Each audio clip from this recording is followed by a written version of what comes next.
If you really like this episode, please support our podcast by going to patreon.com/truecrimewives and get lots of great extras. Good Wives Guide to True Crime. We discuss crimes that some may find disturbing. Listener discretion is advised.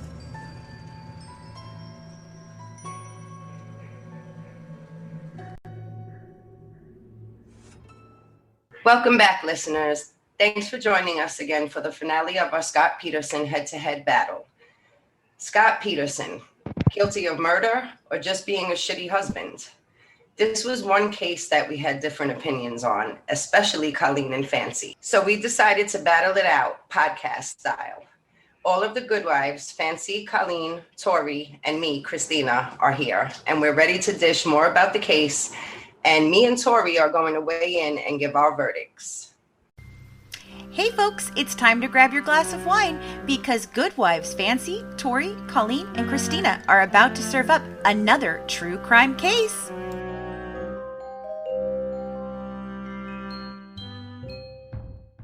Tonight's the night. It's the fourth and final episode in our Scott Peterson head-to-head. You got to hear the facts as they were presented to the public in episode 1. Then Colleen came on strong in episode 2 with the reasons that she believes that Scott is not guilty of murder and shouldn't have been on death row. Fancy hit back in episode 3 and told us some of the reasons that she believes that Scott is so guilty of the murder. Now it's time for the final episode. Christina and I have listened along with you to both sides. We've looked at and also have some follow-up questions for Colleen and Fancy. When we close tonight's episode, you will have heard the verdicts from Christina, from myself, and then it's time for you, the listener, to weigh in. Send us an email, audio, or video clip sharing your thoughts and your verdict on the Scott Peterson case to goodwivesdish@gmail.com. We will choose 2 of your verdicts to be featured on our podcast and social media pages, and you'll also receive a little gift from us, the Good Wives. With that being said, let's do this. Don't go anywhere. The Good Wives will be right back. If you've been listening to our podcast for some time, then you've probably noticed that there's been some different changes going on. And that's because we've recently switched over to our new hosting platform using Buzzsprout. And we love it. It could not have been a smoother transition. Buzzsprout has made it super simple and gave us amazing features we weren't getting before. So if you've been thinking of hosting a podcast or you're looking for a new host, then we totally recommend giving Buzzsprout a try. Buzzsprout is hands down the easiest and best way to launch, promote, and track your podcast. Your show can be online and listed in all the major podcast directories like Apple, Spotify, Google, and even Pandora within minutes of finishing your recording. So join over 100,000 podcasters already using Buzzsprout to get their message out to the world. And if you follow the link in the show notes, that lets Buzzsprout know we sent you. And it helps you get a $20 Amazon gift card if you sign up for a paid plan. And it helps support our show.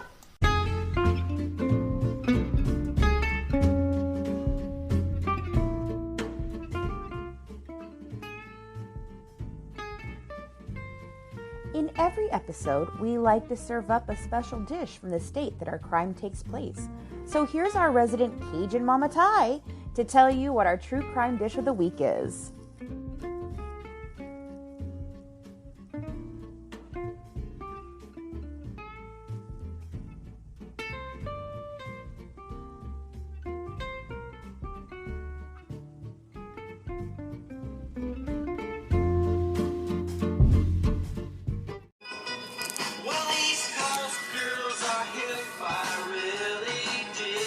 Hey guys, it's me, Cajun Mama Ty here.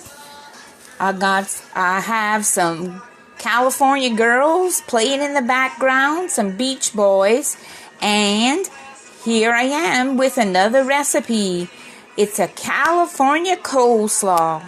You can use it as a side dish for a good barbecue or even fried chicken or any kind of fried foods. So it is a sweet summer treat. It has fresh vegetables in it. It also has an awesome marinade to go on top. It is a 20-minute prep time and 20 minutes time till serve. So I will be back in a few minutes as the good wives continue talking about the case and debating the case, and give you the ingredients and the directions on how to make this California coleslaw. See you back in a few minutes. Let's get back to the good wives.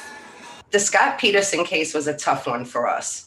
While we enjoyed discussing the case and sharing it with our listeners, there were times that things got heated.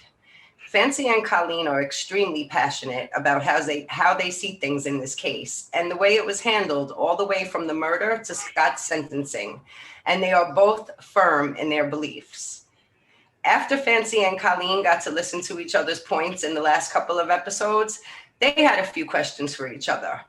Tori and I also had some questions for them. So we submitted our questions for each other. We're going to get started with Fancy and Colleen giving a quick recap of their points of the case, and then we'll head into our question and answer session. All right, guys. Hey, it's me, Colleen. So when I presented my side of the Scott case, I really just went through the basic facts of the case, not necessarily, a psychological profile, but more so going step by step through the facts of leading up to the murder, after she went missing, and then finding the body.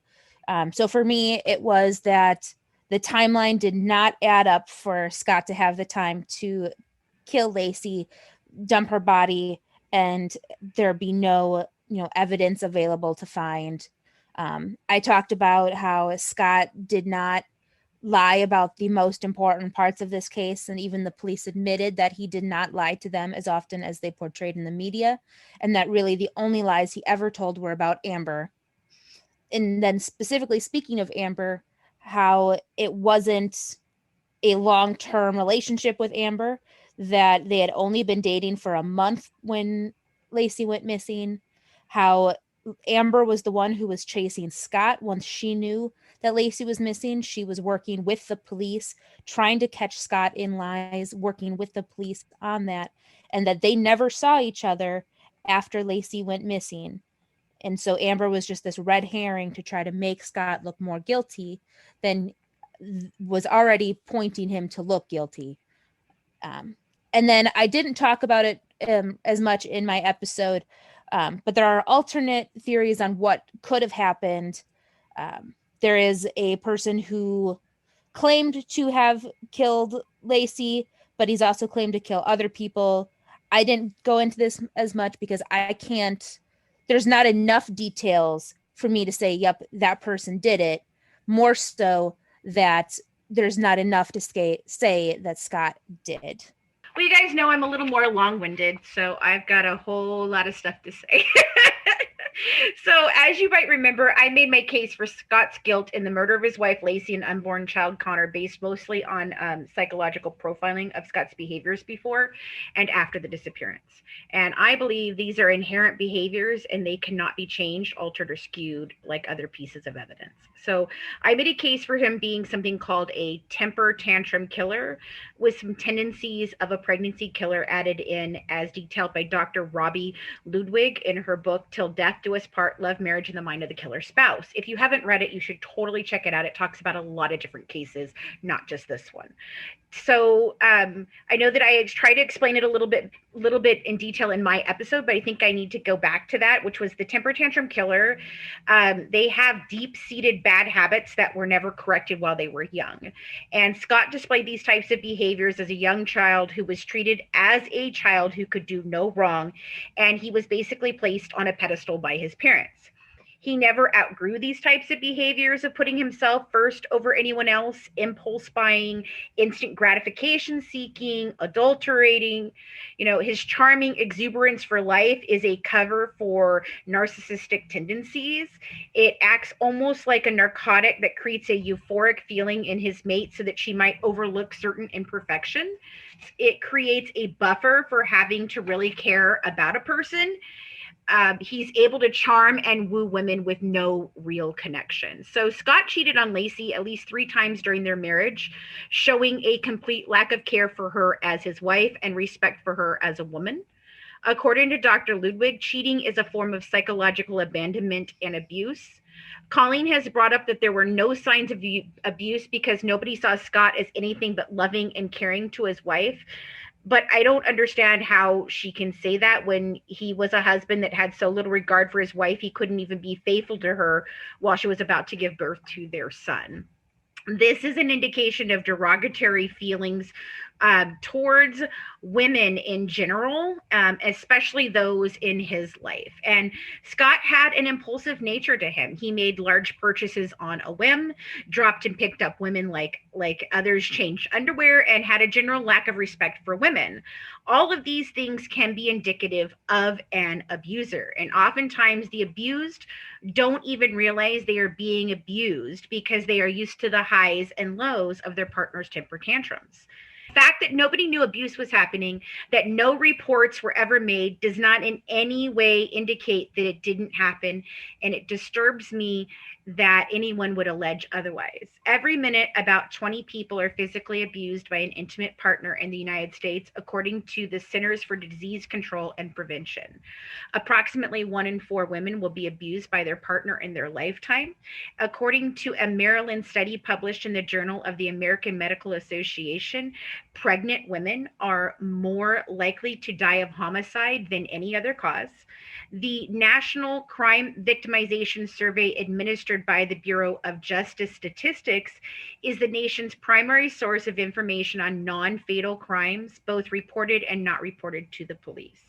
In the most recent report published in December 2018, the results showed only 47% of cases of domestic violence or intimate partner violence were reported to the police. That is less than half. So just because nobody saw abuse does not mean there was none. Based on these assessments, I strongly believe that Scott fits the bill for the sole person responsible for the deaths of Lacey and Connor. I think all of us, including you listeners, are clear on where Colleen and Fancy stand. And I bet that most of you have pretty strong opinions on this case also. It's one of the high-profile cases that everyone knows about, and everyone thinks they know what really happened. People are so passionate about this case. We've seen it online and even among friends. And you know what? We get it. We've all seen cases where an innocent person was convicted or a guilty person walked free. Everyone knows that it happens, hates that it happens, and wants to stop it from happening. When it comes to any case, no matter which side you're on, the common ground is that nobody wants an innocent person to go to prison or be put to death, and nobody wants a guilty person to get away with murder. Sometimes it's hard to keep that common ground in mind, but it's always there. Don't go anywhere. The Good Wives will be right back. The Good Wives love saving money. We recently signed up with Rakuten. I'm sure everyone can use all the help they can get right now stretching money. So we wanted to share our code with you. If you sign up for Rakuten using the link in our show notes, once you've spent $20 shopping, then you'll get $20 and so will we. So it helps you save and it helps the Good Wives to keep bringing you true crime content. I think that's a win-win situation.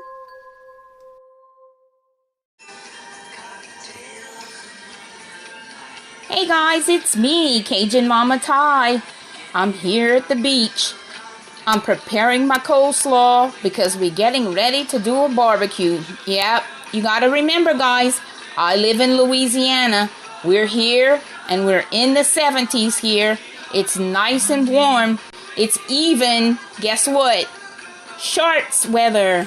So we are having some California coleslaw. So I'm going to give you the ingredients. It's a small chopped head of cabbage, a small chopped white onion, a regular green bell pepper chopped, a regular red bell pepper chopped, small carrot shredded, half a cup of vinegar, apple cider vinegar, 3 tablespoons of white sugar, half a teaspoon of salt, and freshly ground black pepper, and half a cup of vegetable oil.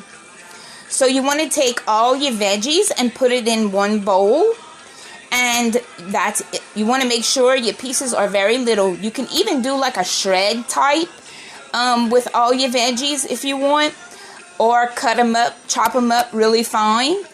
And then you want to go ahead and in another bowl, you want to combine the vinegar, sugar, salt, pepper, and oil. That's going to make your marinade. You want to mix that in the bowl and toss that together and make sure that it's coated well. You can put it in the refrigerator if people like it cold. Here we like our coleslaw kind of room temperature, so we put it in the refrigerator to keep it cool and then take it out when you're ready to serve. So that is our California coleslaw.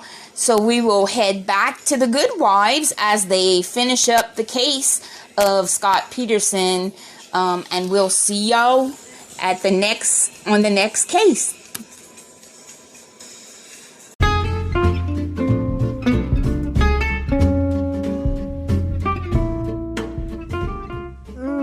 Ty, another great recipe. For the full recipe that was shared tonight, join us at our exclusive membership club at www.patreon.com/truecrimewives.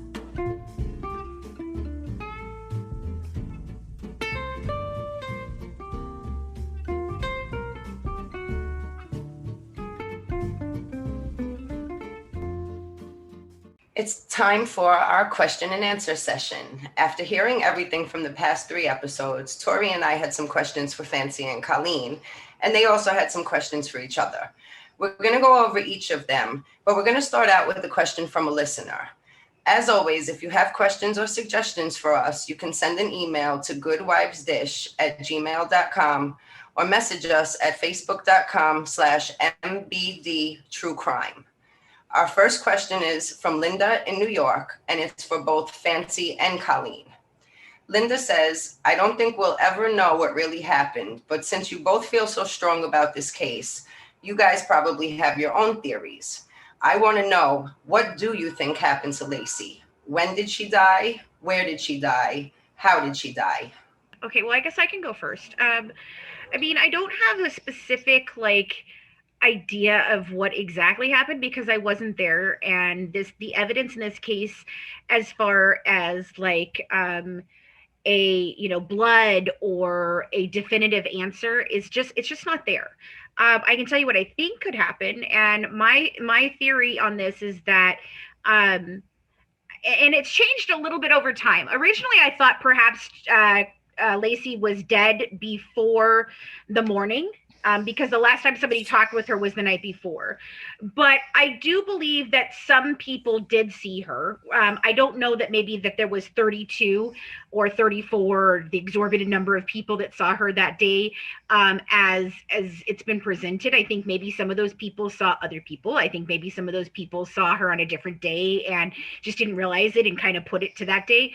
But so my theory now that I've sat and gone through all of this is that I think perhaps he did leave that morning, and he did go to the boat dock. And then I believe, and I kind of get into this a little later when I'm going over the timeline, I believe that he circled back around because it's only about 10 minutes away from the office. It's about a 10-minute drive from his office to his home. I think he circled back around. He picked her up. Maybe he told her they were going to go run some errands before. I don't know. Or he wanted to show her his boat. Who knows? But I don't think she died at home. I think she may have died in the boat or his office, and I don't think it was a brutal, bloody scene, nothing like that. I think it was either strangulation or suffocation or even drowning. I'm not quite sure. I haven't looked over the autopsy as well as Colleen, but I don't know if there was water or not in her lungs. So that's my opinion. I truly believe he's the only real option for this. Everything else seems completely unplausible, and it just doesn't add up in any way, shape, or form. I admit that there are gaping holes and there are some things that are questionable in the case as far as, motive and different things and how it went down. But I don't think that we have any other viable suspect, and I just don't see it being anyone else. So I think, he took her out on the boat, and disposed of her somehow, whether she was dead beforehand or not, I can't say, and then came back and played the part, so that's my answer. I don't know if that answered everything she was asking, but that's my answer. Yeah, I think you touched on everything. Colleen? So for me, when I went through, the timeline, like I went step by step between, minute by minute, what we knew, what we didn't know. I believe that Lacey was alive the day she went missing. I believe that she was picked up by the robbers who did rob the Medina home across the street. Those people were identified. That house was robbed. There were people who did see Lacey arguing with them. There are a couple people who say that they think that they saw Lacey with them getting out of that van. After that, I don't know. I don't know what they did with her, to her, between then and then finding her body in April. That's a long chunk of time to be missing. There were many issues at her autopsy in terms of disarticulated joints, parts of her body never being found. So, don't know what they did to her. I talked, I think, about in my episode how there were things that were mishandled with Connor, even not just that I think he was handled after birth, but during the autopsy, there were mistakes that were made, and they did not do a lung viability test to see that he had breathed after being born. If they had just done the lung float test, that would have been a definitive answer. Was Connor born? Did he take a breath? And they didn't do that. So I can't say if Connor died in Lacey or after that. But I think she died sometime between being kidnapped, wherever they housed her. And I also agree that it was most likely some sort of issue with her head, her airway, whether that was strangulation or if they hung her, because they did not find her head and her spine was pretty cleanly severed at one point. So if they had hung her for an extended period of time, again, not sure what they did to her, but I don't think it was entirely like a gruesome, bloody death. Like I discussed in my episode, that there was no physical evidence of a crime that occurred anywhere in the Peterson home or in the boat or in the office or the car. So in terms of evidence of what could have taken place in the locations we know of, I don't think something took place there. I think it took place in the people who most likely kidnapped Lacey. Okay, I think that was a really good question, because so many people have such strong, like you said, Fancy, you're not sure, did it happen the night before? At one point you thought it did, and there are some people who just have like these specific theories on what they think happened. So I know I always like to hear what people think about it personally. So quick question though, Colleen. The statement that you just made, you said about Connor, and it would have been a definitive answer. Why is that definitive for you? Because even if Connor, let's say Lacey went into early labor, or I don't know, when was she due? First of all, when was she due? What was her due date? Do you remember, or close by? Early January. Okay, so what if she went into early labor? He was born, it still wouldn't prove whether or not he killed Lacey or not. She could have gone into labor at home, had the baby because he refused to take her anywhere, or had her, did whatever to her, or had her in the boat and she went into labor. I don't think that Connor would be a definitive answer. So why for you would that be a definitive answer? Well, so he was charged for Connor's murder as well as a separate entity with Lacey. So it's another murder charge for Connor. And there was no evidence that Lacey went into labor in any of their properties. And if she had gone into labor and had a baby, there would be some form of evidence of that. And to me, if they had done the lung float test, that would, if it showed that Connor had taken a breath, that would have showed that one, Connor was born alive, and that whoever did handle him and Lacey would have killed him, not just killed a pregnant Lacey, killed Lacey and then a live baby. And that Connor being born after the 24th would have showed that's when Scott, she's missing. The police now are aware that and are monitoring. That would have showed that Connor was born and died after reported missing, and then it physically could not have been Scott. I don't think there would have been a definitive answer, though, as to when Connor was born, not the way, because, I mean, he died relatively quick to that. So I don't think there could have been a possible way to determine, like, was he born on the 24th? Was he born on the 26th? Whatever, because he went into the water and the water deteriorated both bodies, even the body, the expelled body was rather, if it was expelled from her, he was rather mangled and there was a lot of stuff that was wrong. So I don't think that gives a definitive answer, but I see where you're going with it. So I can totally understand your point of view. Whether I agree with that or not is, irrelevant. I do see your point of where you're coming from with it, but that's why I wanted to know why that made such a definitive answer for you. So that's cool. Okay, cool. Well, right. And luckily Connor's body was much less damaged than Lacey's body. So that's why they were able to, get a good general autopsy on him if they had just done that one test. And even if it doesn't show, exactly when he died, it would have at least been one part of an answer to, was he born at all? Because I think, though, that you can use that, though, in the same way of, I'm sorry to interrupt. I didn't mean to interrupt you, but the same way the autopsy, you're saying, they were able to get a good autopsy on him.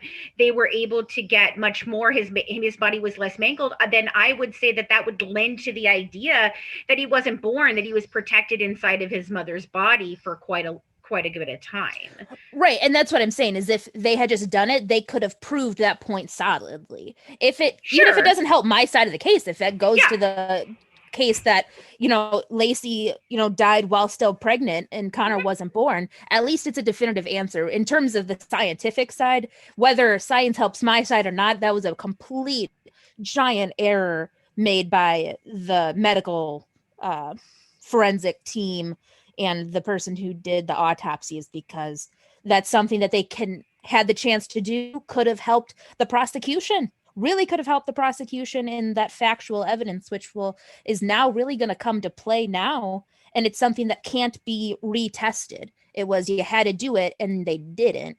Sure. And so now there's all this doubt where they could have figured that out. Oh, I can give you that. I agree. There was errors. So I can give you that much at least. Yeah. So. Yeah, I think that's something we all can agree on. And I'm also going to take this moment, since you said that, I had sent Scott an email and he responded back to me. He sent me a little postcard. He was very nice. He said he really couldn't talk too much. Obviously, we know his case is going through a lot right now. So, I didn't expect him to really be able to tell me anything relating to his case. But what I did say to him was basically, I have to be honest with you. I've always thought you were guilty, but I do believe that everyone deserves a fair trial. And that's something I think is important. Like you said, whether it helps your side or not, we want everyone to have fair evidence, everything presented fairly, and everyone to have a fair chance in the legal system. So I just wanted to mention that, that Scott had replied back. And that was one of the things that I did say to him, is that in terms of his guilt, I've always felt he was guilty. But I do believe every person, no matter what, deserves a fair trial. And if there were errors and if there was any way that his trial wasn't fair, he does deserve a new trial. Actually, I didn't share with you guys. I actually had sent him a letter too. And I did get a letter back, or, note card. It's like an index card back. Yeah, it's like a little postcard type of thing. And in that, I essentially said the same thing, except for that I said, I do think that there were errors in your case, and I do think you're innocent. I asked him, what is he expecting now with the appeals. And then I just said, I know that there are a lot of people dying at San Quentin during COVID. How is that in prison? How is, COVID treating prisoners? Because that's something I care about in general after learning in Texas that like 75% of the people in jail there who died actually weren't even convicted of the crimes. So I just asked about it. And to me, it actually showed a lot versus like his state of mind. And like, I expected him to really kind of complain and bitch about COVID and being in, further isolation, not being able to see anybody. But he actually told me that I must be so frustrated to be in isolation and like asked how I was. And I was like, because I had said I had been in isolation in February. But I can't imagine how long, obviously you've been in prison for, over almost 20 years. Or 15 years. He definitely comes across very nice, very polite, and very friendly. I will say that. Right. It was just, to me, it was just really interesting that, I gave him an opportunity to really be selfish for a minute. And instead. Yeah, he did with me as well, I guess, because I'm from New York, and he did say that he was sorry that we had lost so many people here in New York City. Right. Like telling him that I had been in isolation since February. But I was like, but it compares nothing to what you've had to go through. And then he's like, that must be so frustrating to be in isolation since February. Like, I was like, well, you've been in jail for 15 years. Like, so to me, that was shocking because, we all think of him, even me, even though I think he's innocent, I think he's a selfish bastard. But like that he asked and said how frustrated I must be. I was like, that's nice. That is nice. Yeah, you definitely see the charm that they've always talked about with him. Oh, yeah. Okay, so I'm going to continue. I have a question for both of you guys. It's pretty similar. Colleen, is there any piece of the prosecution's case or the evidence that you have a hard time explaining? Like, is there a part of you that says, you know what, I believe Scott is innocent, but even I have to admit this one thing, like, it doesn't make any sense. There's no way I can justify it. And then when Colleen is done, Fancy, same question for you. Is there anything in the defense's case or evidence that gives you even a sliver of a doubt that makes you say, wait a minute, maybe he really didn't do this, or maybe he shouldn't have been on death row? So the piece of the prosecution's case that I have a hard time explaining is not necessarily a piece of evidence. It's more so how they like a presentation. So it's about Amber and the behavior of Scott after the fact. So I don't really have any they didn't really have any case making it up until the disappearance. And even then they had nothing but Amber and his behavior. So for me, it's okay, Scott, you ordered porn like 13 days after she was missing. Don't be like, why were you a dumbass and did that? And then knowing that this stalkerish girl is continuing to call you, why don't you just tell the police, like, yeah, as soon, because they knew he was cheating, and as soon as they knew that he was cheating, like, why don't you just tell them, be like, yep, I did cheat on her, but I have this girl now who she's just constantly calling me, and I don't want to look, guilty or shady, or I'm hiding things. She is continuing to call me, and I want to be honest with you guys. So to me, that's the biggest thing, is if Scott could have just been more fucking honest about Amber, I think it really would have helped his case. And again, not necessarily that he lied a ton about her, but if he would have just been more upfront and just went to the police and said, this stalker girl continues to call me 15 times a day, and I want you to know that I'm not buying into it, that she's calling me. So it's that issue, is that he wasn't more forceful in trying to show that he wasn't really wanting to communicate with her. Okay. That's my Fancy. How about you, Fancy? Well, I have to say that a lot of the things that she just said about Amber, I'm going to talk about later, because I have a totally different opinion on that. Let me just say, I don't think that that's just dumbass moves. And I think that if a person didn't want to have her calling him, he could have done a million different things to have her stop calling him. But as far as the defense's case and the evidence that gives me a sliver of doubt that, would say like, wait a minute, he didn't do it or anything. No, not particularly. Since we've looked into this case a little more, I do believe that perhaps there is a case for him not being on death row. While I do support the death penalty, I only support the death penalty in cases where it's abundantly clear that this is the person that did this, and I think I talked about this a little bit in my episode, maybe not in detail, but I think I said something along the lines of the fact that or maybe I was just in a conversation between one of you guys, with either Tori or you guys, but the death row situation for me, I think the only reason that he got death row was based on Connor. And I think it was an emotional decision for the jury. So that's one of the reasons why I don't believe that sentencing should go to the jury. I think that the judge should be the person in charge of all sentencing, because we saw this in the Jodi Arias case too, that Kirk, they had it thrown out twice as a mistrial. And in that case, it's a little different because they found her guilty, but then the sentencing was what created a mistrial in the sentencing. So they had to have another sentencing hearing with a new jury. And so I kind of feel like the jury there is the problem with the death penalty. But as far as anything else, no. I mean, even the sightings, like you can make a case for how those could have happened and how he could have come back and got her. And a lot of those sightings, if you're looking at it in terms of the big picture, they don't make sense either. So again, that's why I believe that the sightings are not something to put stock, lock, and barrel in. Like they should be taken with a grain of salt, because eyewitness testimony is some of the absolutely completely 100% like faulty of all evidence and all testimonies, because people see things in different ways. It's not just your own way of seeing. Like what I see a pink bottle sitting in front of me, Colleen might think that bottle isn't necessarily pink. It might be a different shade, where she might call it like I can't think of like what a different color for pink, but like green. Okay, so teal. I think something's teal, and you might say, oh, Christina thinks, oh no, that's turquoise, and Tori might say, hey, that's green.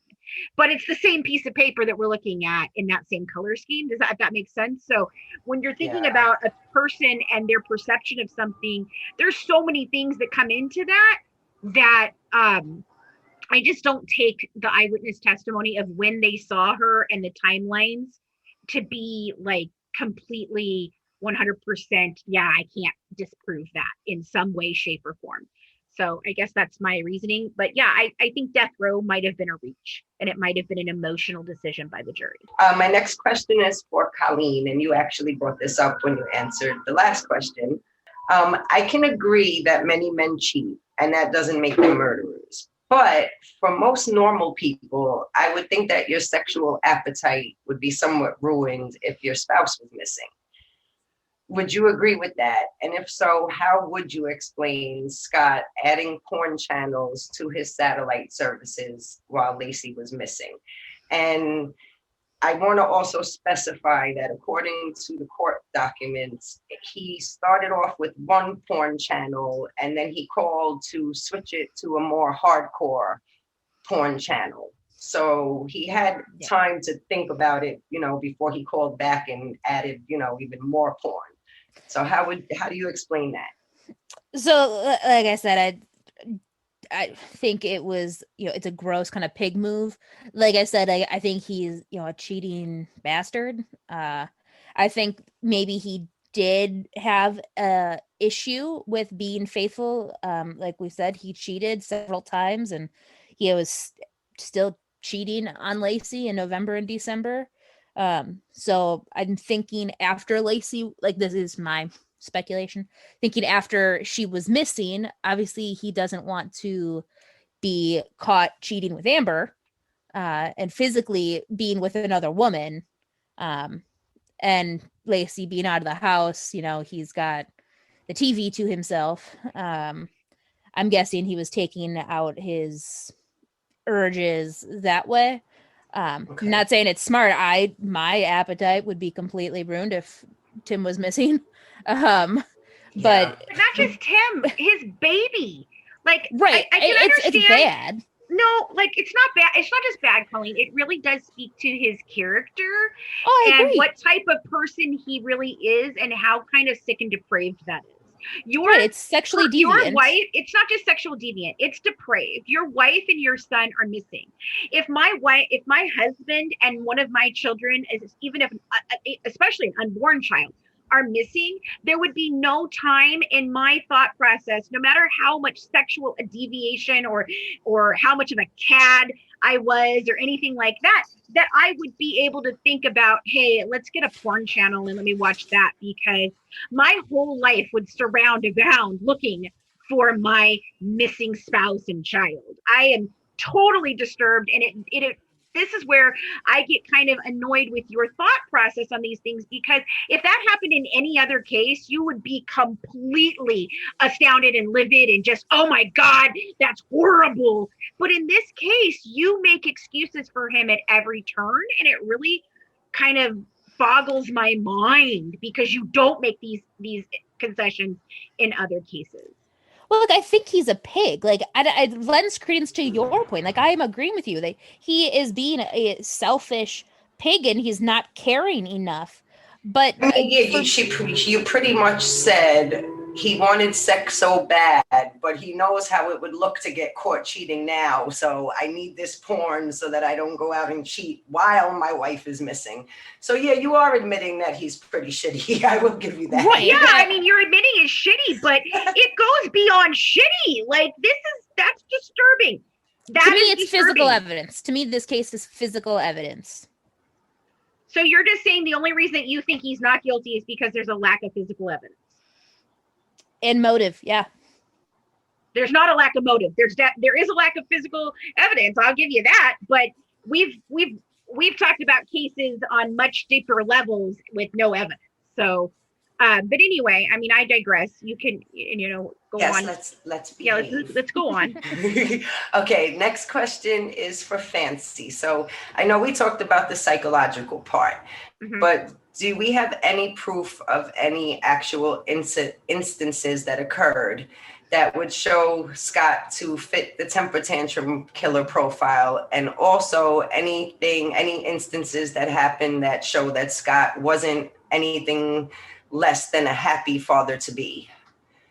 I think that's going to go back to his statements, his personality, his lack of concern for his wife who is missing and his unborn child that is missing. I think it's going to go back to the idea of, it's Christmas Eve, and what is he doing? Is he at home getting ready with his wife for their first, for this Christmas that's going to be, right before their baby is born? It's the last Christmas that they're going to spend together by themselves.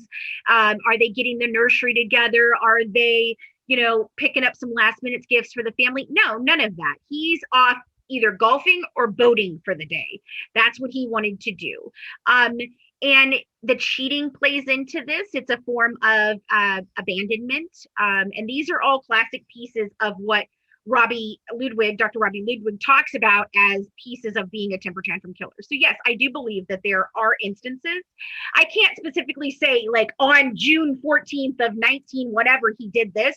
I don't have that because nobody does. But when you're looking at clear psychological responses, behaviors, actions, I think there's more than enough evidence. And I think I've given more than enough instances of those things to bring home the idea. And no, I don't think there was ever an instance of him being like this happy dad to be. We don't have pictures of him in, whatever with Lacey and them doing their, maternity pictures. We don't have him talking about how excited he is, to do this or that, or, oh my goodness, I can't wait to hold him. We have nothing. He didn't mention that in any of his afterthoughts, like, oh my gosh, I can't believe I'm never going to get to hold my son. Or I just bring him home so I can please hold my baby. Or please bring my wife home. We don't have any of that.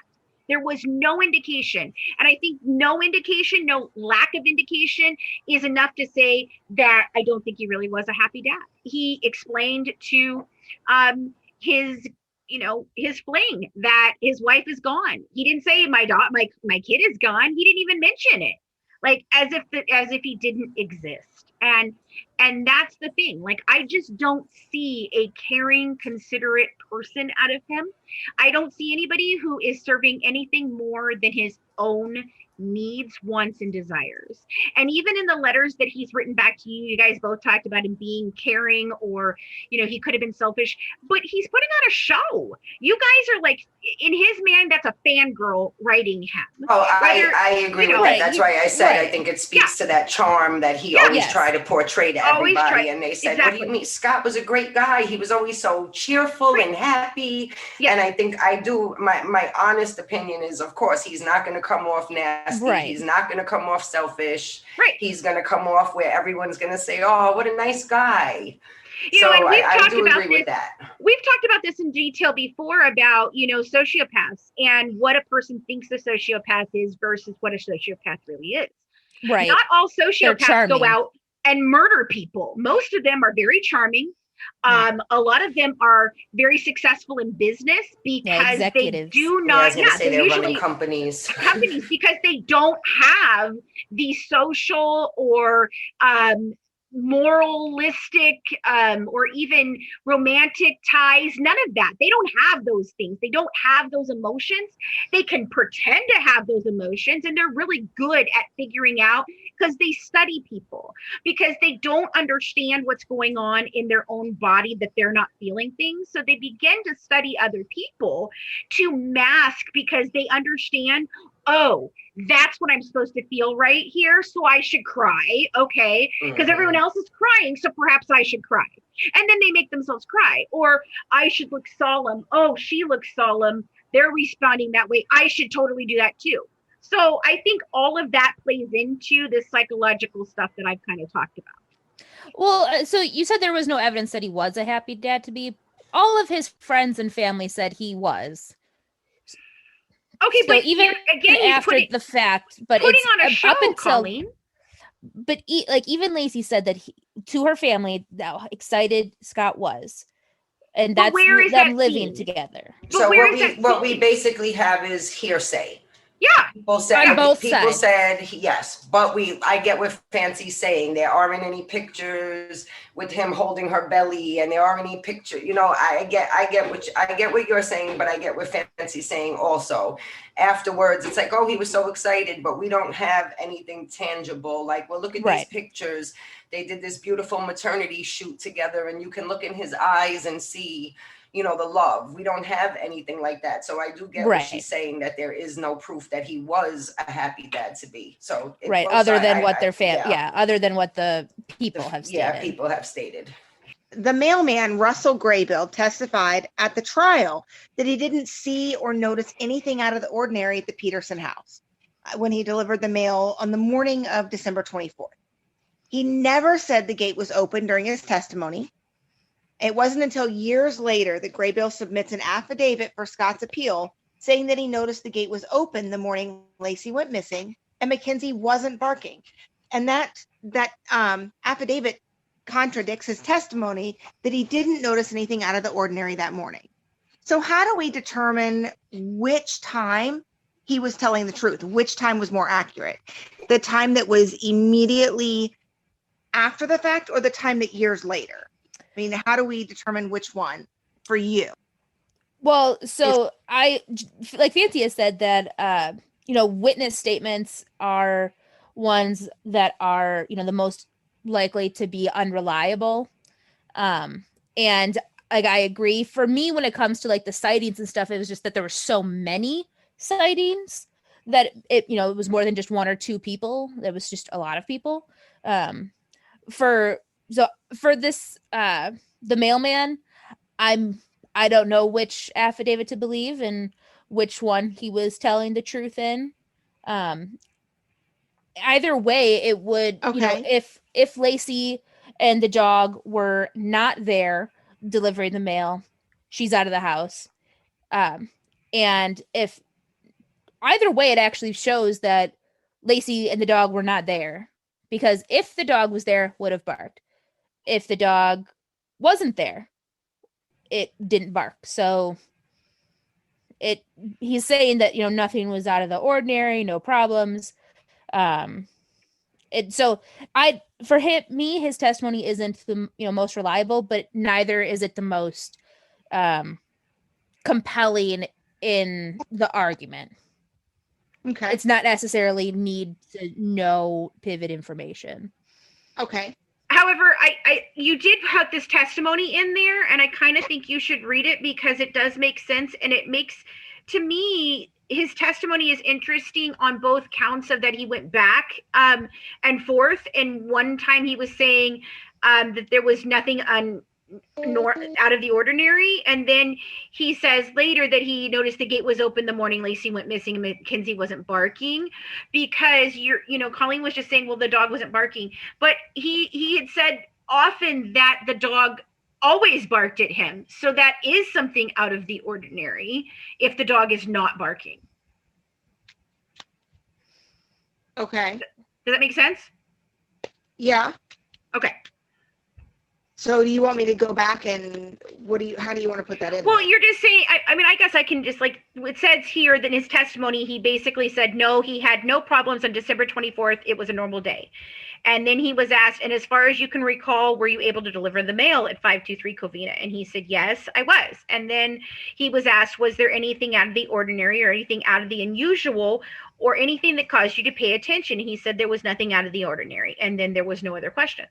Well, if the dog didn't bark at him and the dog always barks at him, then that would be out of the ordinary. Right. And like if the gate is always right, and if the gate is always closed, if they don't bark, my first question is, where are they? What's wrong? What's going on? Because they didn't bark at me. So that is something that I would notice if it was out of the ordinary, if the dog didn't bark. Right. Right. I think it's interesting, but to me, like, the case doesn't hinge upon this guy's testimony. Well, no, I don't think so. Okay, go, Tori. I think you're clear enough right now. Okay. So Scott came home and he found Mackenzie with his dirty leash on. And Scott said he removed the leash and went inside, had pizza, took a shower, did some laundry, then called Sharon Roca looking for Lacey. But wouldn't the dirty leash still on the dog be a red flag? I mean, I know I take the leash off my dog. I'd be afraid it would choke my dog. So, if like, I guess an example would be like if Mackenzie had ran after a squirrel or something and pulled Lacey, and Lacey fell and got dragged through the dirt or something. Why wouldn't he have been concerned that something happened to Lacey, that she wasn't with Mackenzie, even though there was a dirty leash? Do you understand my question? Right. You asked the same question in our episode, with my episode. Okay. And I answered it there too, but I'll answer it again. Did we do that in your episode? I thought that was when we started doing this one, and then we stopped. No, we definitely answered it in my episode. Oh shit! Sorry. It's fine. I'll answer it again. Fine. It's fine. Yeah. Okay. I think in that moment, so after the fact, yeah, should be a red flag. Why is the dog's leash on? But in that moment, I don't think he was thinking red flag. He didn't know his wife was missing. He didn't know something was wrong. So I think as a man, just goes through his normal, what he would have done. After the fact, obviously, yeah, something should have clicked. Pregnant wife, the leash is still on the dog. Why is the leash on the dog? Should have clicked. At the time, I don't think he was thinking. We know that he is a selfish person.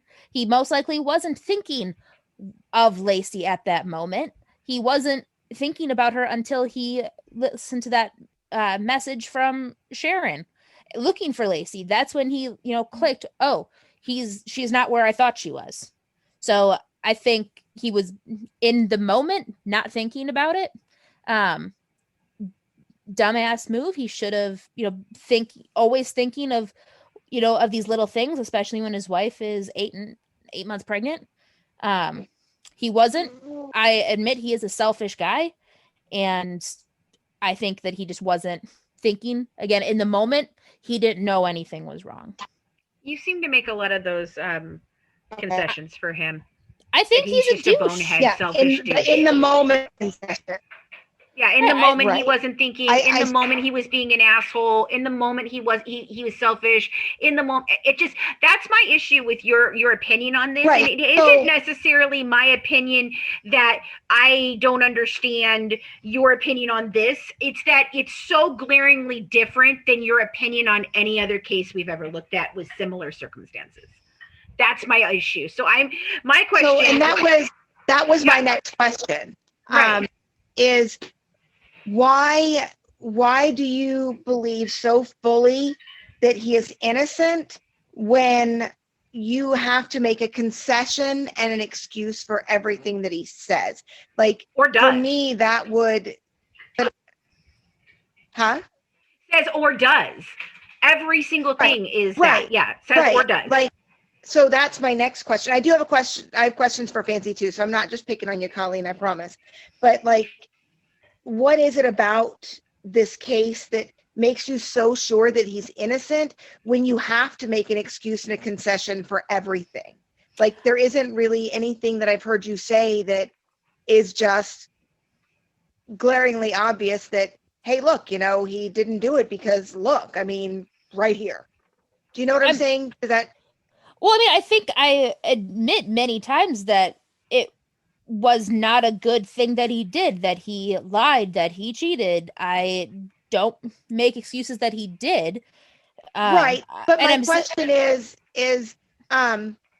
like, if your husband were to come home and you had to start making excuses for everything he did or said every time he said or did something, wouldn't you get tired of that as a wife? Wouldn't you be like, all right, look, buddy, there's something going on and we got to have a conversation?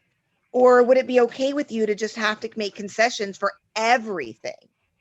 Like, I mean, I don't think I really am. It's you guys ask me a question about a specific circumstance. Well, let me interject real quick. I don't think it's being asked like, why are you making excuses for him? I think it's more like, okay, the dirty leash, for example.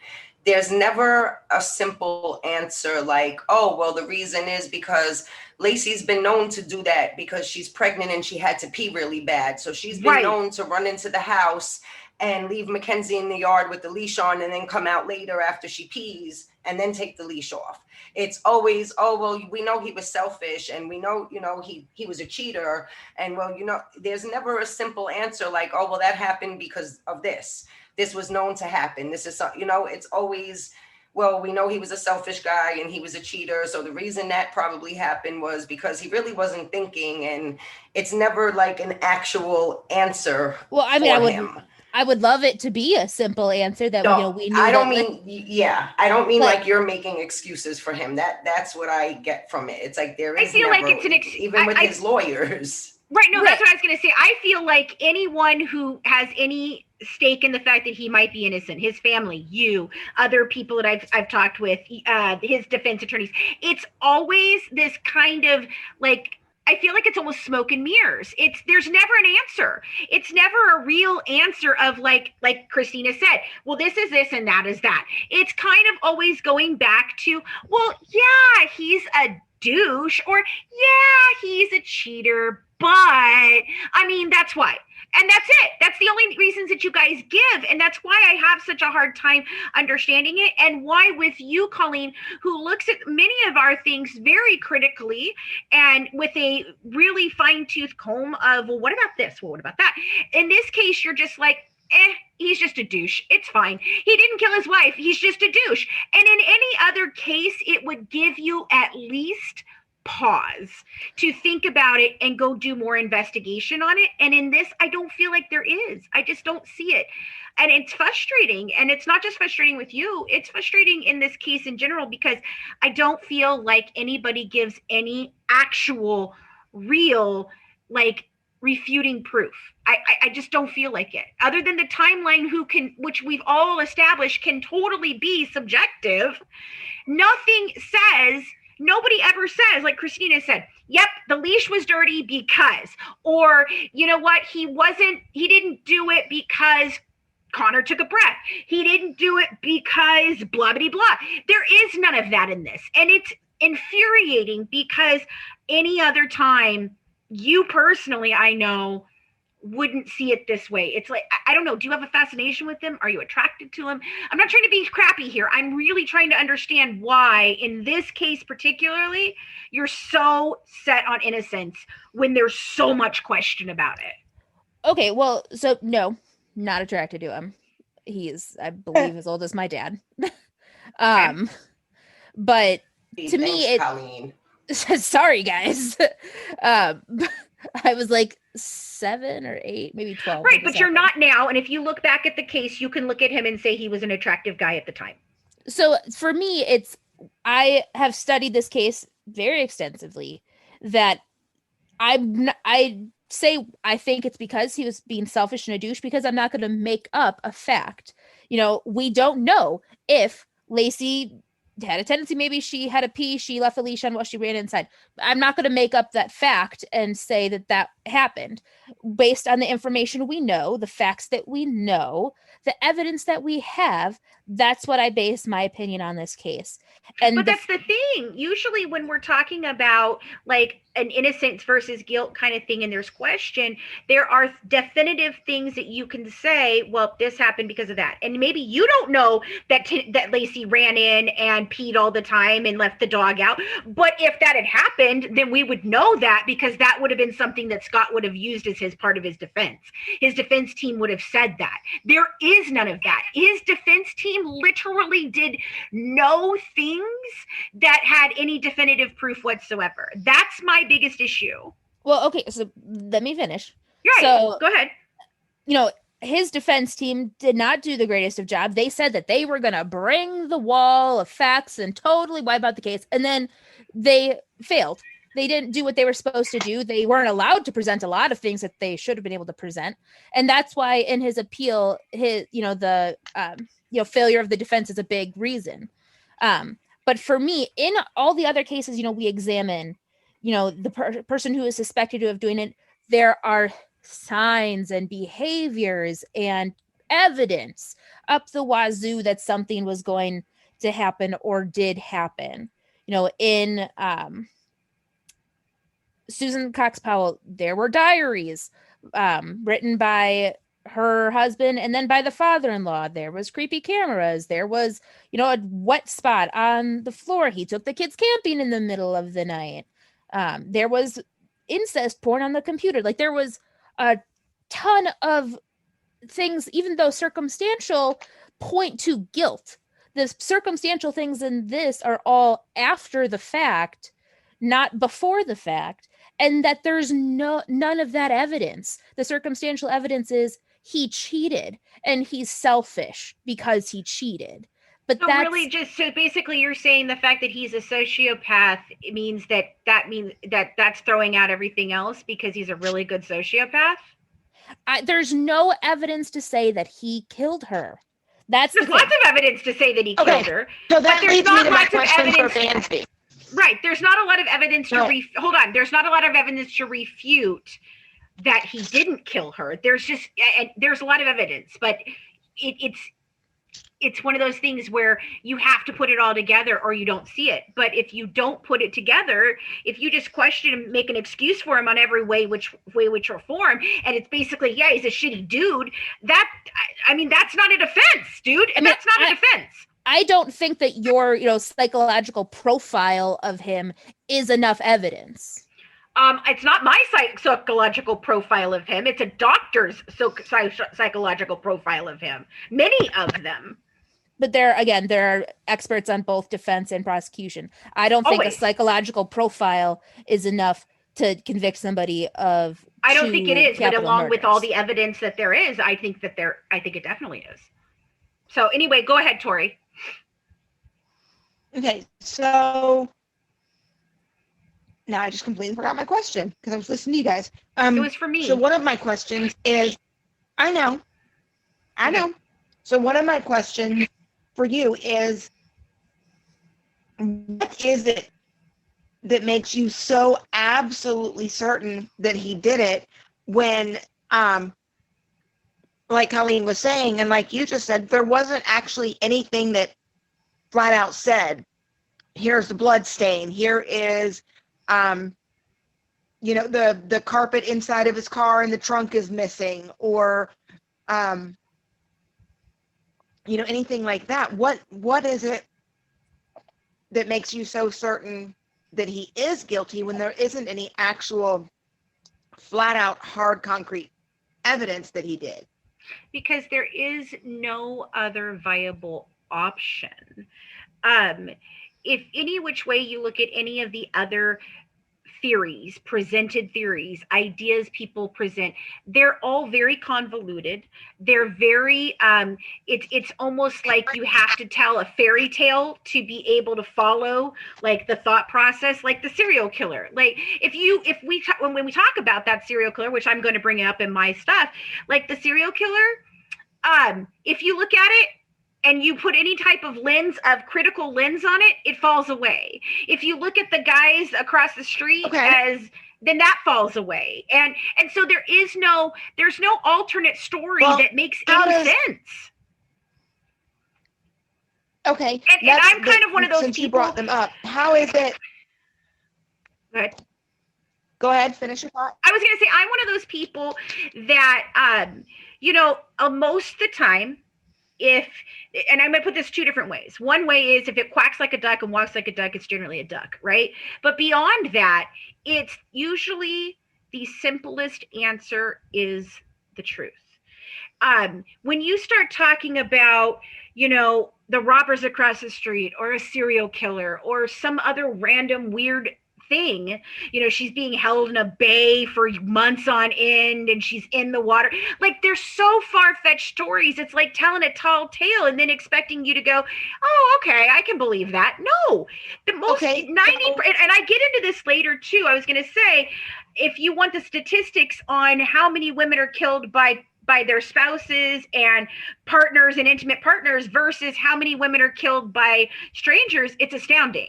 So, and especially with pregnant women. So, I mean, there's a lot of that comes into my thought process. And again, yes, I understand, but you can explain why there's no blood. You can explain why people might have seen her. And all of it still comes up with it goes to Scott. It goes to Scott. Okay. So since you brought them up, I know. Let's talk about the robbers across the street for just a second. I know that, and I'm sure our listeners, and I'm sure you guys are like me, at any given time on one of the TVs in our house, I can almost guarantee you that there's some sort of crime show on, whether it's ID TV or whether it's Crime Network or whether it's Law and Order, SVU or CSI or Criminal Minds or NCIS, whatever. There's almost always something on one of the TVs. Yeah. So when you watch those shows, and I realize that those are dramatizations, those are for TV, but when you watch those, you see that, like, if somebody interrupts a robbery, the robbers don't want to get caught, they get rid of the witnesses, right? So sort of, those but guys, okay, but I have a lot of information about the robbers. So you want? I mean, I can get into my stuff about the robbers if you'd like. So, and I have a lot. And so that's my question, is what makes you so certain that it was Scott, that he was the one who did it, when there were the robbers across the street that she was seen talking to and confronting? Therefore, put her on their radar as someone to possibly have to deal with. Okay. So, I mean, you're kind of, I put together kind of a whole timeline of things, and it kind of touches on all of this. So I can jump into the robbers, of course, and tell you why I don't believe the robbers are viable. And it goes down to actual timeline issues, and it goes down to evidence about the robbers and what they did and didn't do in the home of the Medinas. So I can get into that. Can I go ahead? Or, because I do have questions about this, and it brings up several questions. Or do you have more questions, Tori, that you'd like to get ahead first? No, that was my. Okay. Well, okay. So So let's talk about the robbers first. So according to Kristen Dimpwork, she saw Scott loading umbrellas in his truck at around 9:40. And then she also says she sees the long white van parked in front of the Medinas, which I kind of find that odd, but it is Christmas Eve, so maybe they thought the van in front of the house was visiting somebody nearby. But the fact that she even noticed the van at that point in time, that they're just sitting there, but she doesn't think it's odd enough to do anything about it or worry about it, that kind of is interesting to me. But she remembers Scott coming across the street or coming in and loading umbrellas in his truck at 9:40, which could beg to reason that could go back to, was he really loading umbrellas? Or because they were big umbrellas, could Lacey have been tied up in one of those umbrellas? Could she have been dead already when he left that day? Possibly. But here's more information about the robbers. The two robbers are seen by Diane Jackson at 11:40 removing the safe. So were these robbers just taking their sweet time? Because the Medinas left at 9:33. Kristen Dimpwork sees him at 9:40, sees Scott doing this at 9:40, and she notices their van. So are they just taking a long ass time while they're in there? Because it's not until 11:40 that Diane Jackson sees them. So where's the answer for that? Do we know? Yeah, actually, Kelly, I'm asking. Yeah, like, what's the explanation for that? Or do you have an explanation for that? So during that same timeline is Scott is documented at a warehouse and the boat launch receipt. So Scott not home, not there. Several I didn't people say anything about Scott being No, there. I know, but it plays in the timeline. Lacey's seen by other people. Now we have the Medina's home is being robbed. And from 9:40 to 11:40, they're robbing the same house, and nobody thinks that that's weird, or they're not seen coming in and out of the house 100 times, bringing different things and putting them in the truck. At 9:30, I have where Scott is seen loading the umbrellas. 9:40. I don't have 9:40. Sorry, I don't have a time where Diane or where the neighbor Diane Jackson sees the burglary, other than at 11:40. Right, but Kristen Dimpwork said she saw the truck in front of the house at 9:40, which is exactly 8 minutes after or 7 minutes after the Medinas say they left. And the Medinas say that they saw the van out there too. And then they even say that they had to go around the van to get out of their own driveway, but they don't find it weird that there's a van parked in front of their home that they don't recognize. That's just a random van that they have to actually go around. So that doesn't make sense to me. But let's keep going. So they leave at 10:33. So there's an hour there where why were they taking their sweet ass time at robbing? No, it goes on because listen, it keeps going. So Lacey supposedly sees them at 10:40, give or take, if we believe the timeline of events. She confronts them. Then, according to your accounting, she heads back inside, does a few things, and then heads out to walk the dog. Lacey is allegedly seen by Diane Campos at 10:45 in the park being harassed by two men, one fitting the description of one of the men who was later arrested for the robbery. I find this accounting highly improbable due to the fact that those men had just arrived at the home after getting gas a few blocks away. So Lacey would have had no time to confront them.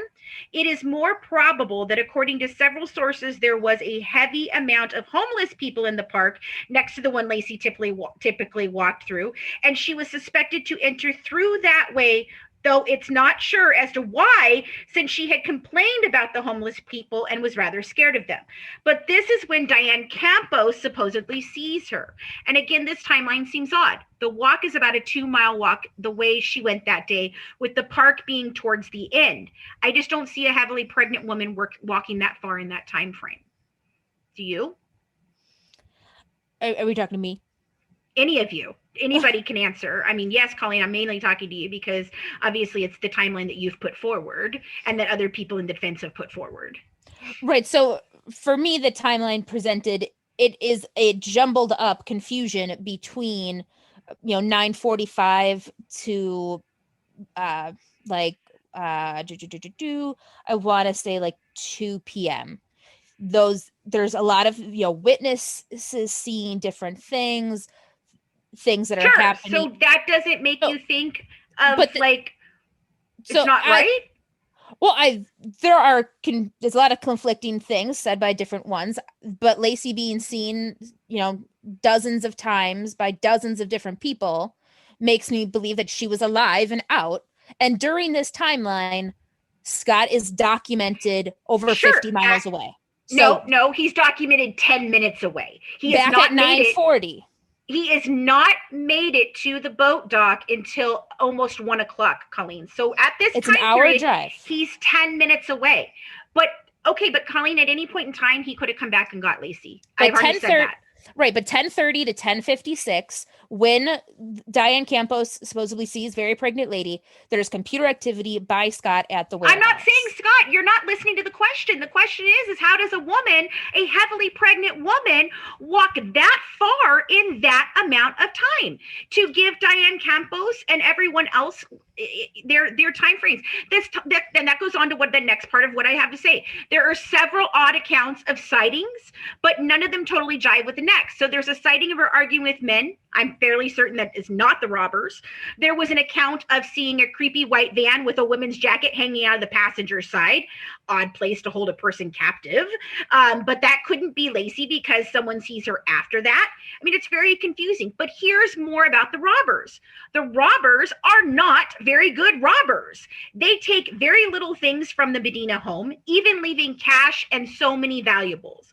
Only one room was ransacked, so that seems very suspicious to me, at least. This timeline just for me does not make sense. I might even be willing to say that she was out on a walk on Christmas Eve, even though she had previously told her mom she could no longer walk Mackenzie because of her size and how uncomfortable she felt. But let's just say she did. I know my daughter couldn't right now, who is exactly the same amount of months pregnant as Lacey, about the same age. She's a little younger, so she should be in a little bit better shape than Lacey. She can't do it right now. I couldn't have done it. I know Tori was just pregnant. I don't think she could have, but they just said she did because they were going to be gone a long. Let's just say she did because she was going to be gone a long time for the holiday.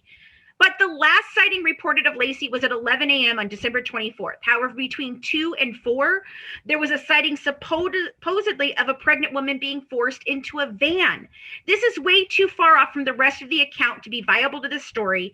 And did any other pregnant women go missing on that day? Does anyone know? I don't believe that day there have been pregnant women or in the area missing, but not on that day. But not on that day. And not any time relatively close to that I know of, right? The one before that was like, 6 months to a year, right? Okay.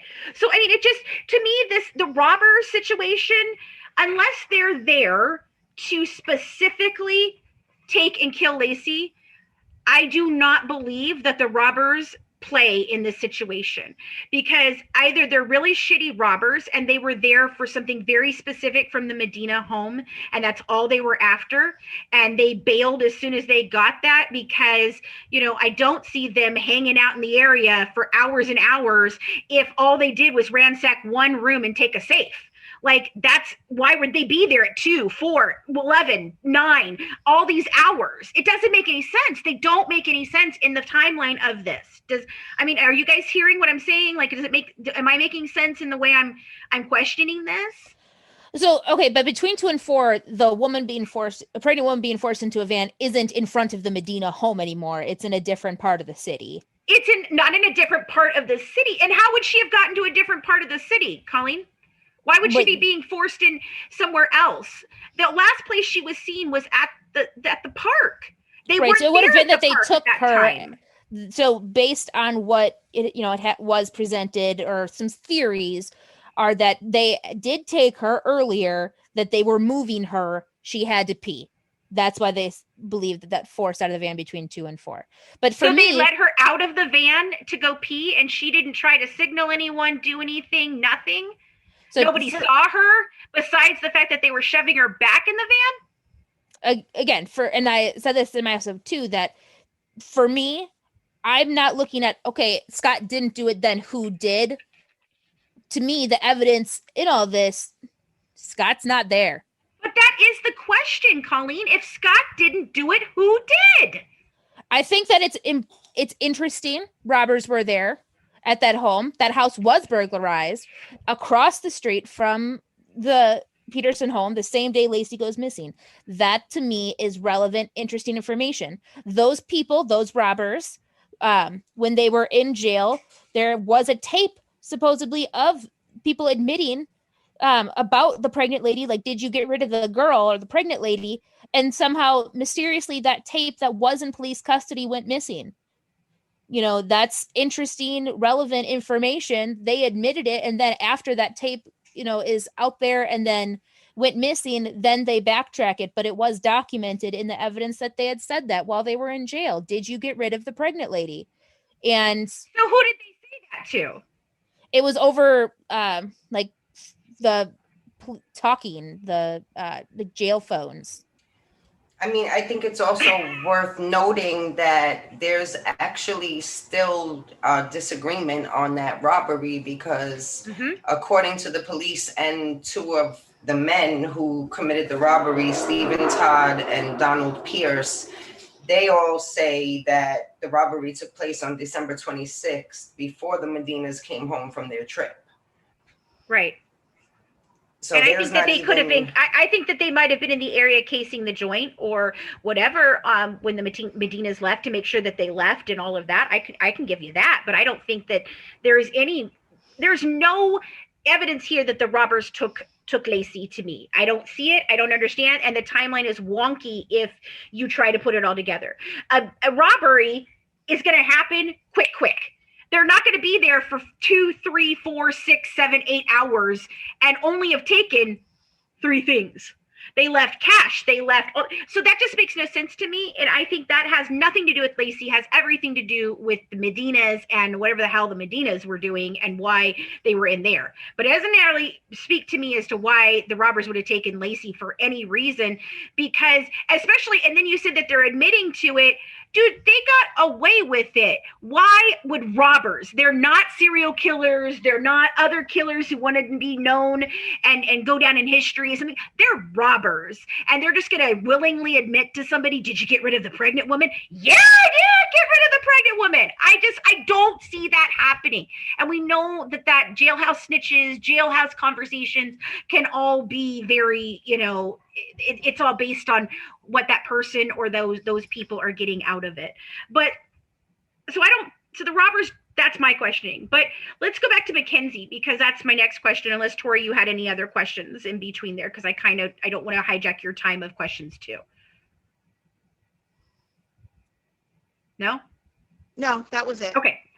So my next thing on the timeline, because this is where I didn't put all of this forward. So when I listened to your thing, this is the things that I took glaringly as inconsistencies in how you were explaining things. So I'm not really trying to attack you personally.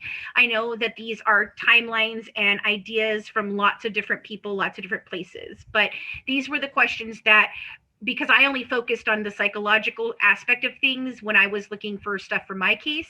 So when I listened to your episode, these were the things that came out to me, if that makes sense. So, so Mackenzie was the first thing that really, according to the timeline you presented, and let's give him the benefit of the doubt again and say that he was leaving, his time for leaving was accurate. And because of the Martha Stewart segment, so we're putting that in there and saying, okay, it did happen, which I'm going to say I'm still not 100% sure he saw it on Christmas Eve and not the day before, but according to you, Scott left at 10 a.m., correct? Or very close to it, right? Between 9:40, about 10, roughly. Okay. And also, here's a question for you, and maybe you know, maybe you don't know, but it was something that I thought of. Did Scott state the time that Martha Stewart was on, or was that timestamp discovered later? Do you know? I don't know whether he said it directly. He said before he left, he saw Martha Stewart discussing meringue and chocolate chip cookies on her show. Okay, so we don't think that he gave the exact timestamp, right? No, he just said before he left around 9:50, 10 o'clock. And then afterwards, when looking at the timeline, that segment aired at 9:46. So it showed that, yes, it was roughly around the time he left. Because the only reason why I'm asking that is because people who are trying to create alibis generally tend to know times and dates that you wouldn't normally 100% know. So that was one of the reasons why I was asking whether he actually did it and knew exactly what time, or whether it was in the evidence and he just said, okay, yeah, I saw it beforehand and whatever. Beforehand, yeah. Okay, so let's say that the neighbor put the dog that was out running loose back in the yard at no later than 10:18. Yep. Is that correct time given in her statement? Yes. Okay, so then the Medinas leave their home at 10:33 a.m. and the mailman says the gate is open and no dog was barking as usual at 10:55 a.m., right? Correct. So at 10:33, the Medinas left their home. The time is established by phone call. Phone call, and then the mailman, his route. Okay. Yeah. So why was Mackenzie out at 10:18? It couldn't be because Lacey confronted the robbers across the street as the Medinas had not left yet. And Lacey hadn't walked Mackenzie yet, according to the other timestamps of Lacey's sightings. And Diane Campos, a worker at the hospital, claims at 10:45, she sees a very pregnant woman walking a dog that she says also looked like Mackenzie. So why was Mackenzie out at 10:18, and why did this neighbor have to put her back in the yard? I do not know. But before you've said that it was because she had confronted the robbers and I thought roughly ran that off. Right. I thought roughly that could have happened, but when we examined the timeline further, it was more so sketchy timeline where I don't know why Mackenzie was out, whether Mackenzie slipped out of the gate, Lacey was doing other things. I don't know. And so I'm not going to speculate as to what happened between, 10:15 roughly, the 10:18 at the latest, Karen Service put Mackenzie back on the yard. So between, 10:15 ish and 10:40 when the mail is delivered and not there, roughly when that whole between 10 and 11 is the hour of, there's so many different conflicting statements by the mailman, by the neighbors, by the people at the hospital, by the people in the park. That's where all of these things are happening. That I can't say, which of the 32 people who saw Lacey are the correct ones. But that doesn't make you start to question, well, maybe he did do it. During that time, Scott is somewhere else. But it doesn't mean that he couldn't have come back to the house and got her later.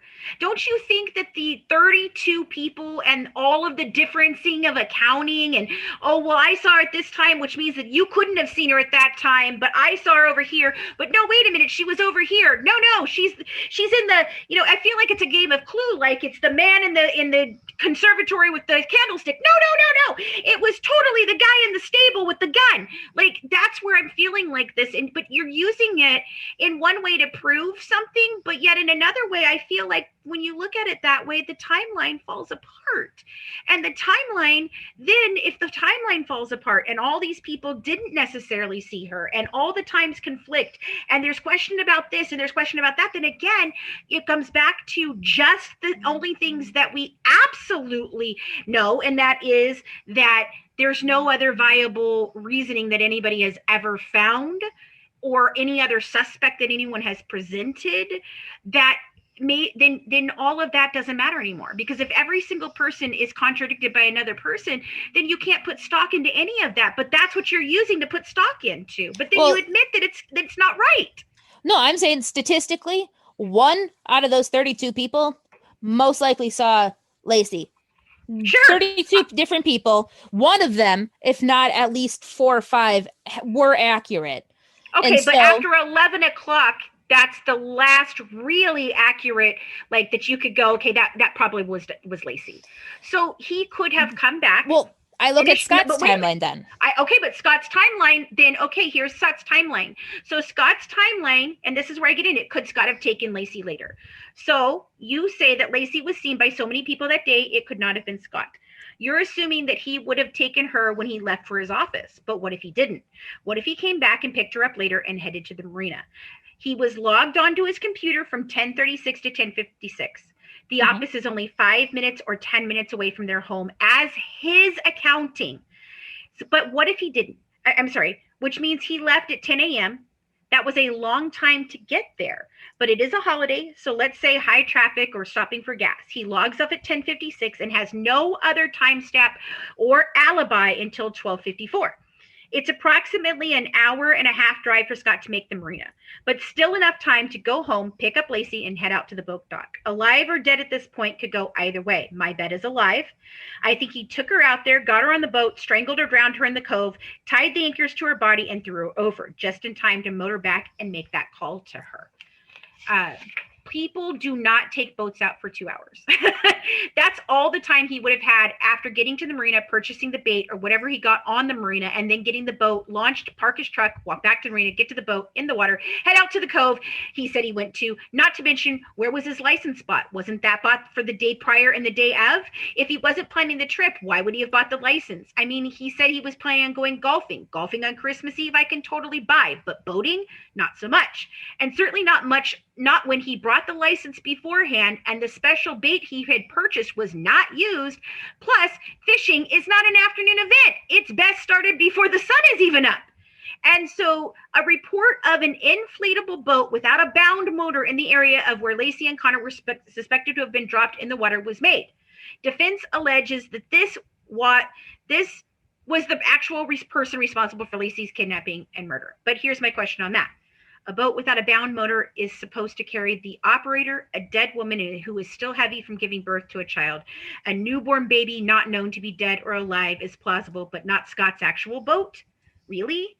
There are numerous ways that Lacey could have been on that boat, including being alive, and she went on a quick jaunt for her hubby to show off the new buy and her being killed in the water. So, I mean, what are your answers to any of these things?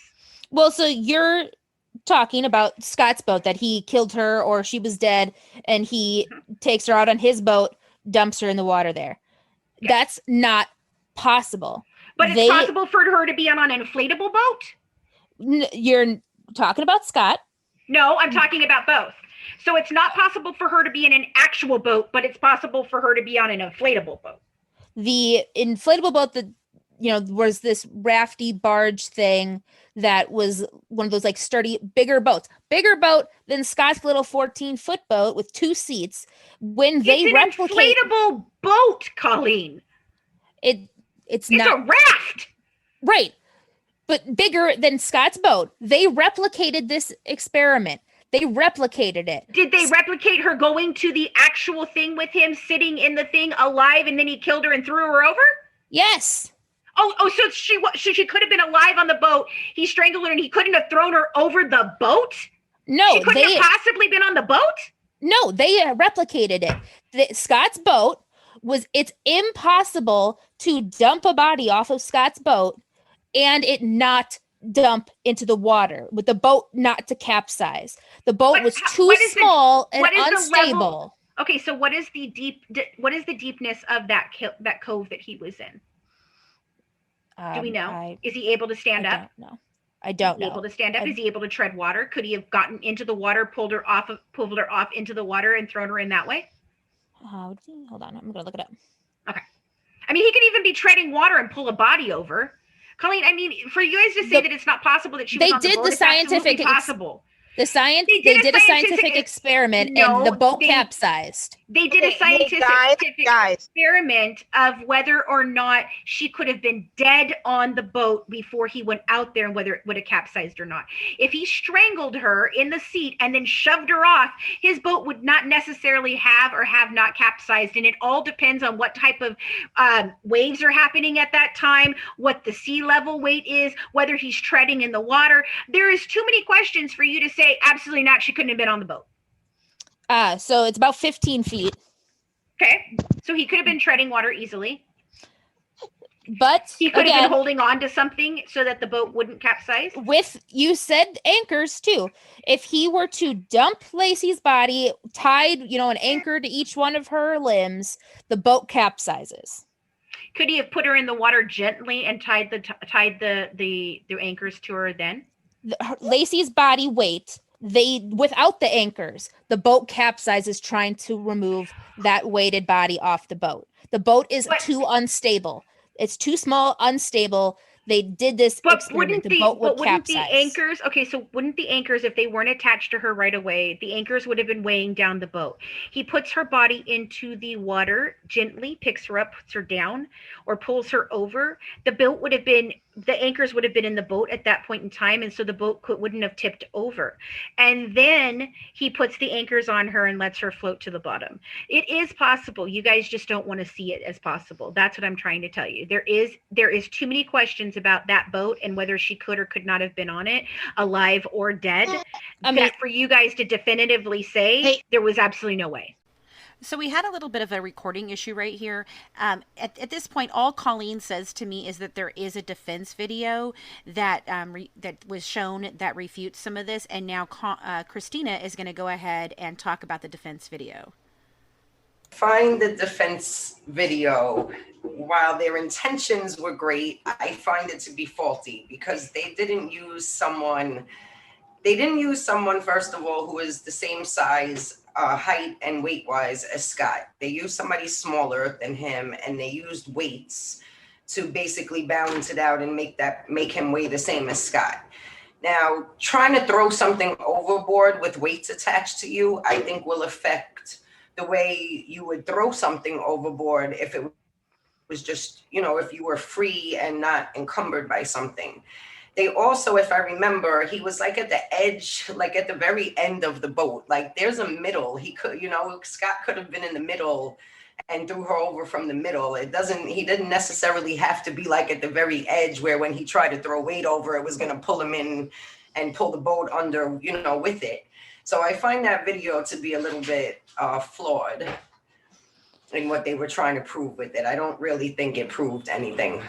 Well, I think it's an interesting video that wasn't allowed to be brought up in court. They said it was not admissible, which I think is not, realistic. I think it was, Did they give a reason why? I'm sorry to interrupt. Did they give a reason why it wasn't admissible? Do you remember? No, they didn't allow like dozens of things that could have helped Scott's case, which is another reason in his appeal. And so I think it's interesting. It's available on YouTube for our listeners. Watch the video for yourselves. It is, a mannequin the same weight as Lacey trying to be dumped from this little boat. Yeah. Okay, so my last thing that before getting into the serial killer part of this, because I think that's kind of interesting that there is this concept of a serial killer. And I know in our original one, if you guys heard, she presented some of that stuff, but then after she looked at it more at the closer eye, when we had to go back and record it again, she kind of left that stuff out, but it's still really interesting. But before we get to that, just give me 1 second. Okay, so before we get to that, I'd really kind of like to address some of the things that you've said about Amber Frey. And I think there is a lot of misconception in the role of Amber Frey in all of this. So people tried to make this specifically about her on both the prosecution and the defense side. And after reading Dr. Ludwig's book, I think that couldn't be further from the truth. I don't believe Amber herself had anything to do with Lacey's murder. Not saying that Amber was involved. I mean that she didn't even come into the part of why Scott killed her. However, I do believe the idea of her was the motivating factor to set the course of action. And Amber represented a new beginning, and that beginning didn't even have to be with her. It just had to be without a nagging wife and a crying baby. It had to be a new beginning where he was the center of attention. And I am not a subscriber of the fact that Scott was so obsessed with some side piece, he offed his wife. That's the Watts case, not this one, and we'll discuss that later. But in my episode, I talked a lot about psychological aspects of all of this. And in my research, it was clear to me that Scott fit the profile of a narcissistic sociopath. So of course, Amber wasn't important in all of this. Nobody was important to Scott but Scott. So she just made him feel more trapped, more FOMO, fear of missing out, more attractive, and more in the absolute certainty that Lacey and Connor had to go. So in your episode, you talked about Amber being obsessed with Scott, not Scott with her. And your justification was the amount of phone calls that were supposedly initiated by Amber. But what does that matter? Because he called her back. So I think it was a lot of so Amber calls him 5-6 times. He doesn't answer. Later, he calls her back. And so it's like the same pattern. And so I think it, and it's, again, that's just what I think. He shouldn't have done it. It was stupid. He made himself look very guilty with Amber. But Amber at that time, working for the police, all those calls, she was working with them. And that happens all the time. So I don't know why you have an issue with that, or why anyone has an issue with that. Well, it was the way that the police presented it, and the way the prosecution presented it too, because the jurors said that they didn't know that they didn't think Amber knew she was being recorded. The way several of the jurors said that's not how it was presented. It was presented that it was a wiretapped phone call, that both of those people were unknowingly being recorded, when really that wasn't the case. Amber had an objective. She was working with the police. She knew what she was going to say to try to get Scott to say certain things. Okay, but let me give this to you one more time.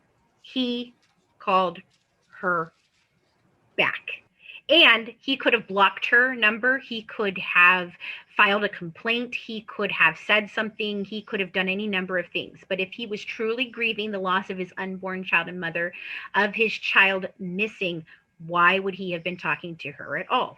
Why would he call her on the day of the vigil at all? I don't care if it was beforehand or after. He wouldn't have called at all. And then tell that whopper of a lie about being in Paris. Give me a fucking break. But remember, guys, Scott doesn't lie, or if he does, he's a bad liar. I can give you several instances where that's not the case. So you keep coming back to he was calling her back. But Colleen, why would he call her back at all? Right. Why? He shouldn't have. I mean, I think it goes to the point where he still is sexually deviant, maybe a sex addict, where he was watching porn at that time. I don't know. He shouldn't have called her back. It does not make him look good at all. He should have blocked her number. He should have gone to the police and said, she keeps calling me. I want to be upfront with you. Colleen, doesn't that send up red flags in your head? No. It doesn't send up red flags in your head that his wife is missing and his unborn child is missing, and yet he's still calling his side piece? He doesn't direct the phone calls first. It's a response. I don't care. The fact that he even calls her back at all is suspicious to me. The fact that he tells her some whopper of a lie of, oh, I'm in Paris and I just wish you could be here with me, babe, while he's at the vigil for his fucking dead wife or missing wife. Are you kidding me? He already told her that lie. Shape, or form. No, he told it to her that day in that conversation. Whether he told her he was going to Paris, whether he told her he was going to Paris before, that's not the same thing as telling her on that day that he was standing in front of the Eiffel Tower looking up at how beautiful it was. And boy, babe, I wish you could be here with me. If that's not a good damn liar, I don't know what it is. So he told her that lie on the first date. He told her he was going to be in Paris on New Year's Eve. He told her that lie the first time he met her.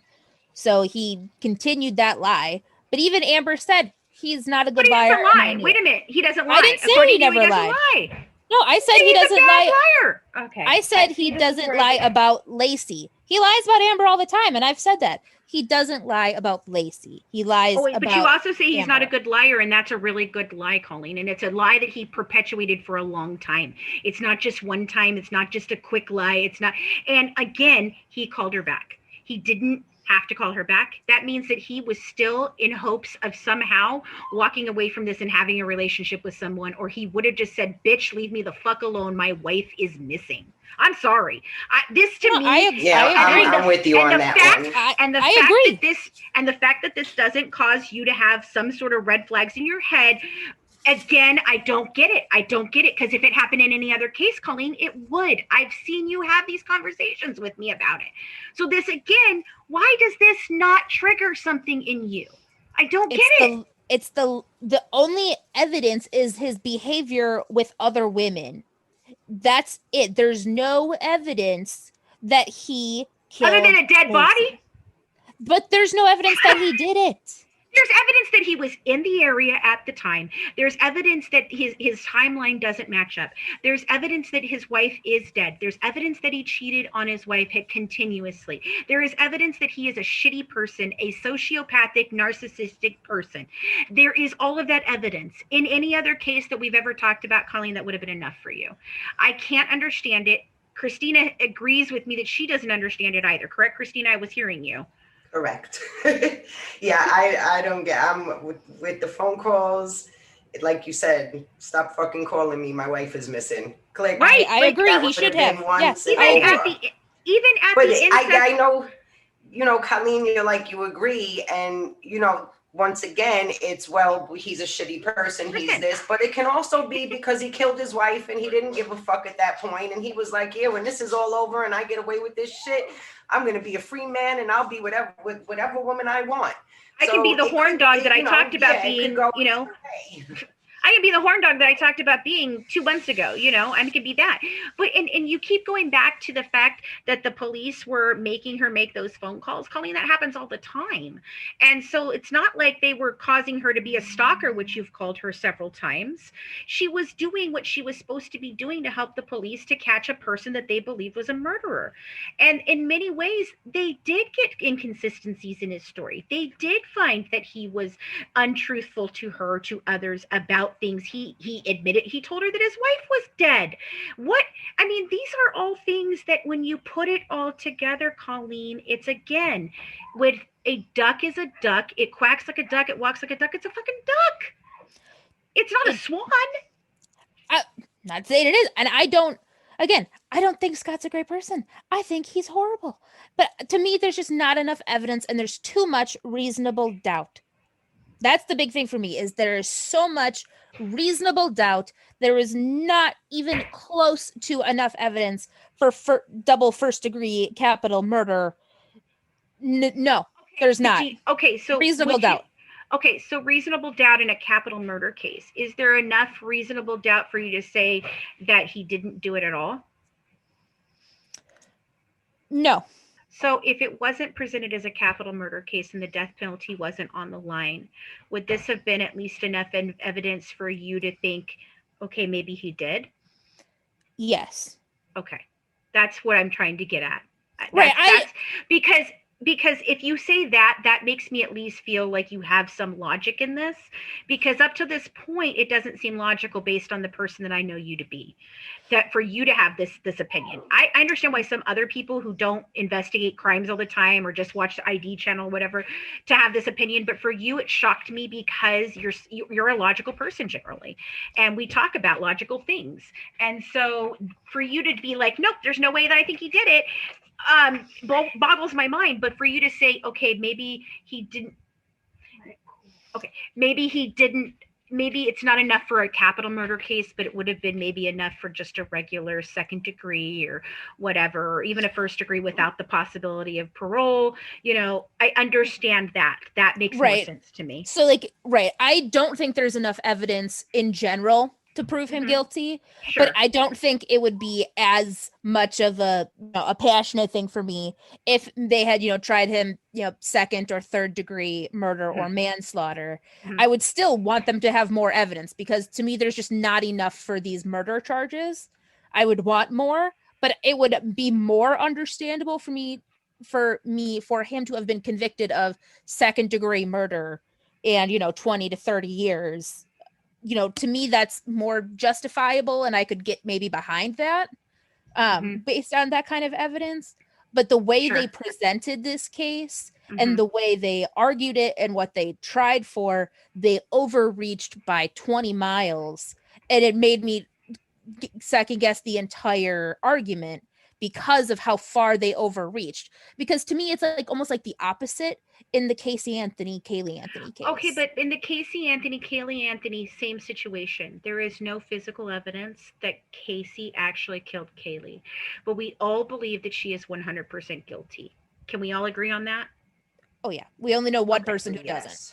Okay, so if we can agree on that, why would you have convicted Casey and not convicted Scott? It is almost the exact same amount of evidence, exact same kind of situation, except that one is a child and one is a pregnant wife with a child. One is a man, one is a woman.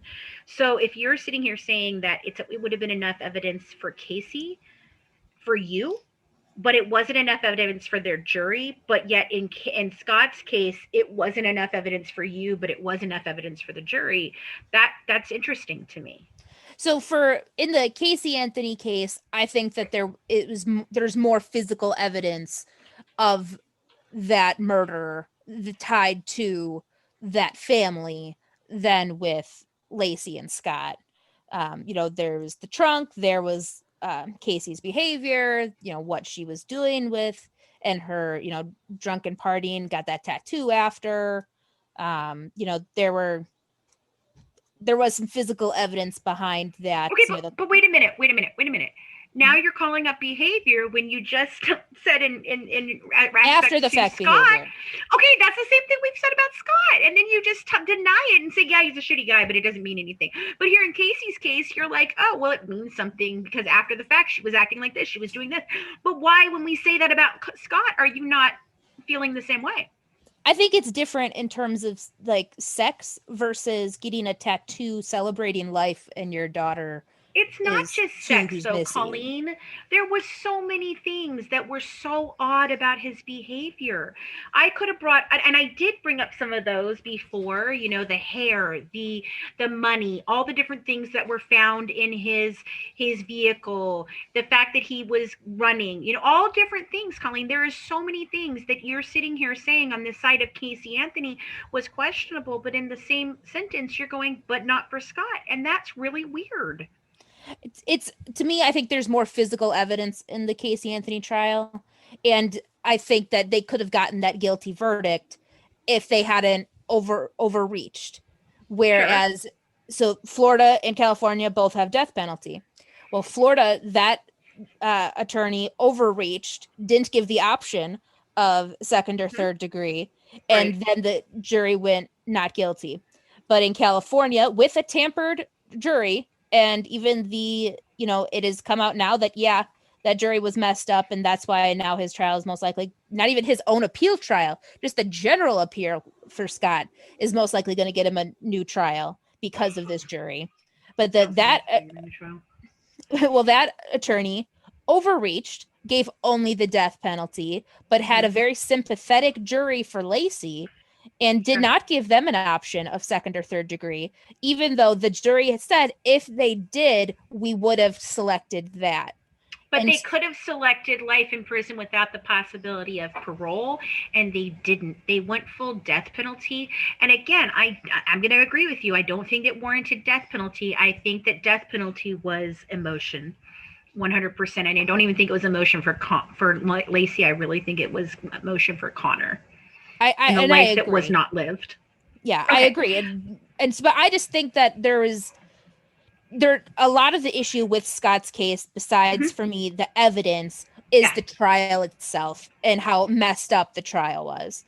And that's a big reason, and the investigation as well plays in with that. But that's a big reason why I think that even if, for sure his sentencing is getting redone, it's looking that his entire trial is going to as well. And that's before his habeas corpus appeal. I think if they also, separately looked at his habeas corpus, he would get a new trial as well.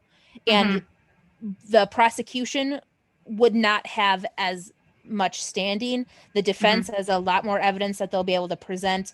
And the new attorney general for that state doesn't believe in the death penalty. Right. I understand. I think that, and I think, so this was one of my first questions to you, was that, so how likely do you think it is that California isn't going to file the exact same case and instead seeks either a plea deal or a change to second or third degree murder? And then if they do change it to second or third degree murder, whether, they take that to trial or if Scott pleads guilty, which I would find fucking fascinating. And I want more details, because that would mess up my entire view on this, but it would be and I would like him to fucking tell the truth if that's the case, if he did it and he was going to plead guilty to that. I don't think he will. I think because he's not done that before. Narcissistic sociopath, he wouldn't do it anyway, but okay, but they go to trial second or third degree. Even if they show that, guilty, they might likely just give him time served. Sure. So how likely do you think it is that the case is not filed in the same way? I don't think it's going to be filed the same way. I don't think they're going to take off first degree murder. I don't think there will be a death penalty case, of course. I don't think that they'll take first off because I think that they're going to shoot for life in prison without the possibility of parole. If they take the death penalty off, then that's the only option that jury would have for that case. But I do think they'll give them second degree murder possibly, or some other options. I do think that there will be different evidence presented and things will go differently. And so my question on that is, I mean, I definitely think that there is a cause for him to get a new trial. I don't know if he will or not. It depends on a lot of different things. But if it happens to happen, because I could accept the fact that he time served for the murder that he committed. He's not a serial killer. I don't think he's a danger to killing another woman unless, he becomes a serial killer type of person, which I don't think that's going to be the case. I don't think he'll ever settle down again. So I don't think it's like, oh, he'll get married again and do all that. I think he's going to come out and live his life as either I've learned my lesson and I can't get away with it, or I'm just not going to ever be attached to anybody that heavily again. And I could accept that. I could accept time served. Could you, though, if it does go to trial again and it still comes back as a guilty verdict of first degree murder without the possibility of parole, would you at that point in time accept that ruling, or would you still say, no, I think he's innocent? I'd want to see the evidence they present. That'd be the thing. And so like I want to, and even now I want to see, I've read the habeas corpus appeal. There's a lot in there, but it doesn't, go through it all. It just says what they have. So I want to see that presented evidence. Is the evidence they have now, since then, does it even more help Scott's case? I think it does. There's hundreds of pages of it, but I would want to see it presented. If it's presented and it still is, it's not sticking and they give, say that he's guilty, I would accept that knowing that he got a fair trial. Okay, that's fair enough. I want him to have that fair trial and all the evidence presented without that biased jury, with more information being able to be shared. I would accept whatever results of that happens. Okay, so are those the only questions you have for me, or do you have more? Because the last two things that I have is I want to talk about the serial killer alternate theory, just because I think it's interesting. I think we all should talk about that. And I also want to share some statistics that I told you I would give earlier about the likelihood of her being killed by someone else. But I want to give you your opportunity to ask me any questions before we get into those two things, because they're kind of a little different than just talking about this stuff. So just one other question, but it goes right along with it, because you've said you can agree that the death penalty was a reach. So with the evidence, without going into an appeal, so back at that time, what sentence do you think he should have gotten, and how does that fit your argument with that charge? Life without the possibility of parole. Without? Yes. Okay. Again, because of Connor. If it was just Lacey, I could understand maybe a 20 to 30 year sentence. Although, I mean, there's tons of people that kill one person and do life, so the concept of what he did, and if it comes down to, yes, he absolutely did it. Okay. When you think about that in terms of all the things that he would have had to do to create this and pull this off and do all this, I think it shows to premeditation. And maybe it was a heat of the moment thing, but I think he'd been thinking about it. I think it had been a fantasy in the back of his head that he finally acted on. And it was a perfect cover. And it lends to the possibility that he's very, very crafty. He just got outplayed. He got outmaneuvered, but if you had looked at it this any other way, he was pretty crafty. I mean, he used the resources. He did come up with different things. So, but I definitely think that it's still, to me, it would have been life without the possibility of parole. And I think that's basically because of premeditation and Connor. Is that Connor still being not born, or Connor being born? Connor being either way. Okay. Because at that point, I believe, okay, so I can explain this in a way that I think is going to make sense. I believe in abortion. Okay. I believe in it as a choice for every woman. I do not believe in it as a choice for myself. I could not. I've lost a baby, so I could not. I've thought about it before, and it just was not a moral decision that I could make unless it was something that was, you know, a medical condition, okay, or something like that, that was dangerous. That would have been, or what kind of life would the child have had if it had a medical condition, okay? But basically, at this point, we're talking about a late-term abortion, and I don't believe in those. I don't believe that at 8.5, 9 months, you should be able to go and terminate a pregnancy. I don't think so, because that is almost life. However, I do, then again, if you ask me about it, while I don't support that, I believe that the thing with me about abortion, and I try not to get into this all the time, though, is that that child that was killed has no idea what life is. It has no concept of life.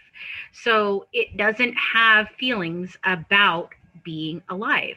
So, but in this case, he terminated something. If he did this, he terminated a life that was planned, a life that was about to happen. And I take great offense to that. Right. I agree. We've talked before, personally, probably not publicly with people, about our views and stance on, you know, a woman's right to choose, and at what point is, you know, an abortion versus, you know, it's a personal choice. Nobody's celebrating, you know, abortion parties. Right. And if Connor was killed, you know, this maliciously, you know, then it's a murder. I agree with that, especially if he was born, because, like, to me, I'm still stuck that I think he was handled after birth, which would be murder. Whether that was, you know, he was a stillbirth. I wish they would have done that goddamn float lung test. It would have helped solve a lot of my medical questions on this case. Sure. I understand that. And so that's, I think, going to play a point in I wish they had found the head too. Right, like there are limbs that are missing. Her head is missing. I get the limbs missing. The limbs missing don't bother me in the realm of whether it did it or didn't happen. But I feel like the head could have given a lot of information that we don't. Tissue damage if she was strangled. Was she beaten? Did he beat her? You know, like, did he hit her? Did she have black eyes? You know, anything like that? Was there a struggle? Like, different things like that could have easily given more information to that. And I think you're right. Both of those things would have been much more helpful in defining this. Right. If they had found more, you know, evidence on Lacey, if there was her head and it showed that, yeah, she had some black eyes, she had, maybe he, you know, bashed her head on something, or if, you know, she slipped and fell, and then, but he still took her head or her body out there and dumped her, and, you know, because he was trying to hide it because he was afraid. All of that, still, that'd be Scott guilty of something. But that makes me ask a question though too. I'm thinking about you talking about the capsizing of the boat. So what if the boat capsized? He could have just flipped it back over and left. Like, it's not a big boat. Well, so because there's no evidence that it did capsize. What evidence would there be that it capsized? You know, it being wet and it have, you know, water soaked in places and seaweed, and because it was a really weedy area. I mean, but Colleen, missing items. If it just flipped over for a split second and then he let go of her and grabbed his boat and flipped it back over, honey, that's just regular. That's like, doesn't have to be like a capsize like you're thinking like Titanic. I mean, it's just the boat like flipping over. That happens over all the time. Right. So, but when it did flip over, or it like takes on water, I don't think there would have been a way for him to get the boat not full of water and then get back in it without, like, it. But what would it matter if it was? But what would it matter if it was with there was water in it? Because his weight would have redistributed that, and he still would have been able to make that to shore, and then the boat would have dried overnight, over a couple of days, you know, and nobody was. Like, I don't think he would have been able to get back in the boat from the water. That's what I'm trying to say, is that I don't think he would have been able to get back in the boat from the water if it had capsized. I don't know. That's interesting. That is an interesting question. Okay, so did you have any other questions? Nope, that was it. Okay. But so I hope like that serves like a little bit of an answer, is that I'm not, you know, staunch, not a possibility that he did it. I think it maybe, but I want more evidence. If evidence, comes out that says Scott did it, I would accept that. But I don't believe there is enough, but I would want to see. I'm open to rethinking of it with evidence. So has that changed from when you started on this to now? Like, because it seems like originally you were like, nope, absolutely not. He's totally freaking innocent. There's no possibility for him being guilty. But over the course of this, I feel like I've come to the conclusion that, okay, well, maybe that was a reach and I wouldn't have given the death penalty. And maybe there is some questionability. And you have come to the side of like, okay, well, you're right. There is a case for him being guilty, but I don't feel that there's enough for me right now. Yes. Has that changed from when you started? Yes. I thought so. Okay, cool. Which begs us to ask, if it's changed in the minds of any of our viewers, or listeners, if they had some, really like staunch ideas about this beforehand, either side, for or against. I'd really love to know, and we'd love you guys to send that in, and we'll go ahead and talk about that here at the end of this. Now, Don't go anywhere. The Good Wives will be right back. So you often hear and see us Good Wives sipping a glass of wine. And one of our favorite wine clubs is California Wine Club. California Wine Club only works with small wineries, and they hand select 2 bottles of wine each month and ship them straight to your door. Now, you don't even have to go to the liquor store to have a sip of bubbly with us. How cool is that? We absolutely love hearing from our listeners, and we'd like to invite you to send us a question for us to answer or a case you'd like us to cover. You can drop us an email at goodwivesdish@gmail.com, and we might feature it in one of our next episodes and give you a shout out. Right now, we are also hosting our #LoveWins Scholarship Fund. If you're a college-age student who would like to enter, send us a 30-second video telling us about how you lead with love. Email your entry to us with a little bio about yourself and your educational goals. And if you'd like to learn more about our #LoveWins campaign for peace, merchandise, or donation details, go check out our informational video on youtube.com/murderbydesign. We look forward to hearing from you. the next thing I really wanted to talk about, and I'm hoping that everybody will kind of get in on this, is talking about the serial killer alternate theory, because I think, Tori, you were the one that said that was extremely, extremely interesting to you, right? I know, I thought it was really interesting. So before I get into it, was there anything in particular that stood out to either you or Christina about that theory that was that was interesting to you?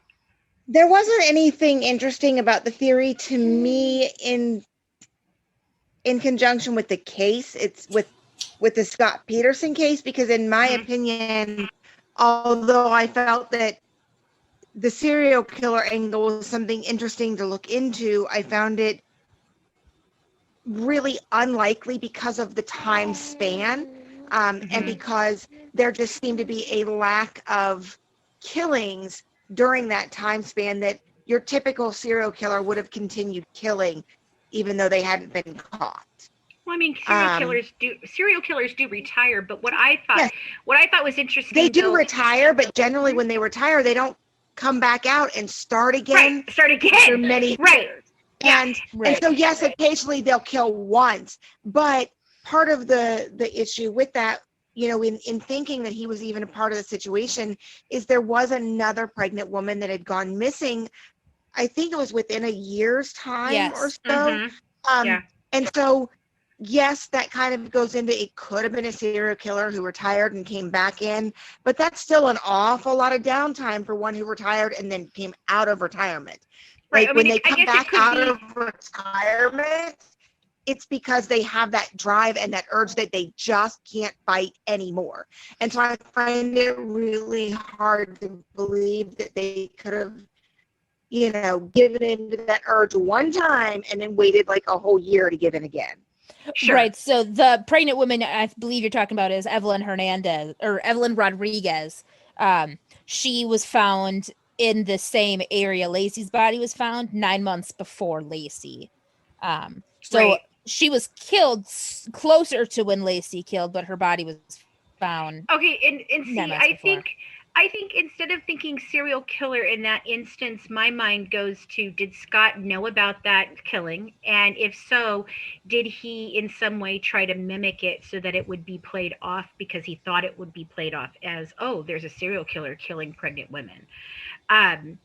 So I wonder if he knew about that case before Lacey died. I mean, that's interesting. I do believe from what was reported that Evelyn Rodriguez, I don't know why I keep wanting to say Hernandez. Or no, Evelyn Hernandez, that's what it is. I don't know. It's Hernandez. Evelyn Hernandez. Evelyn Rodriguez is from a different case, I believe. I think it was a woman whose daughter was killed by the MS-13 gang, if I'm not mistaken. Okay. Yes. The San Francisco office waited a year before offering a $10,000 reward for the killer of Hernandez. Mm-hmm. So their bodies found 9 months apart, but there wasn't really any news about this woman presented. Well, I mean, there's got to at least be local news about a pregnant woman being in San killed. Francisco. Yes, but but it was very small. It wasn't like big. So I don't know if it would have showed up in Modesto.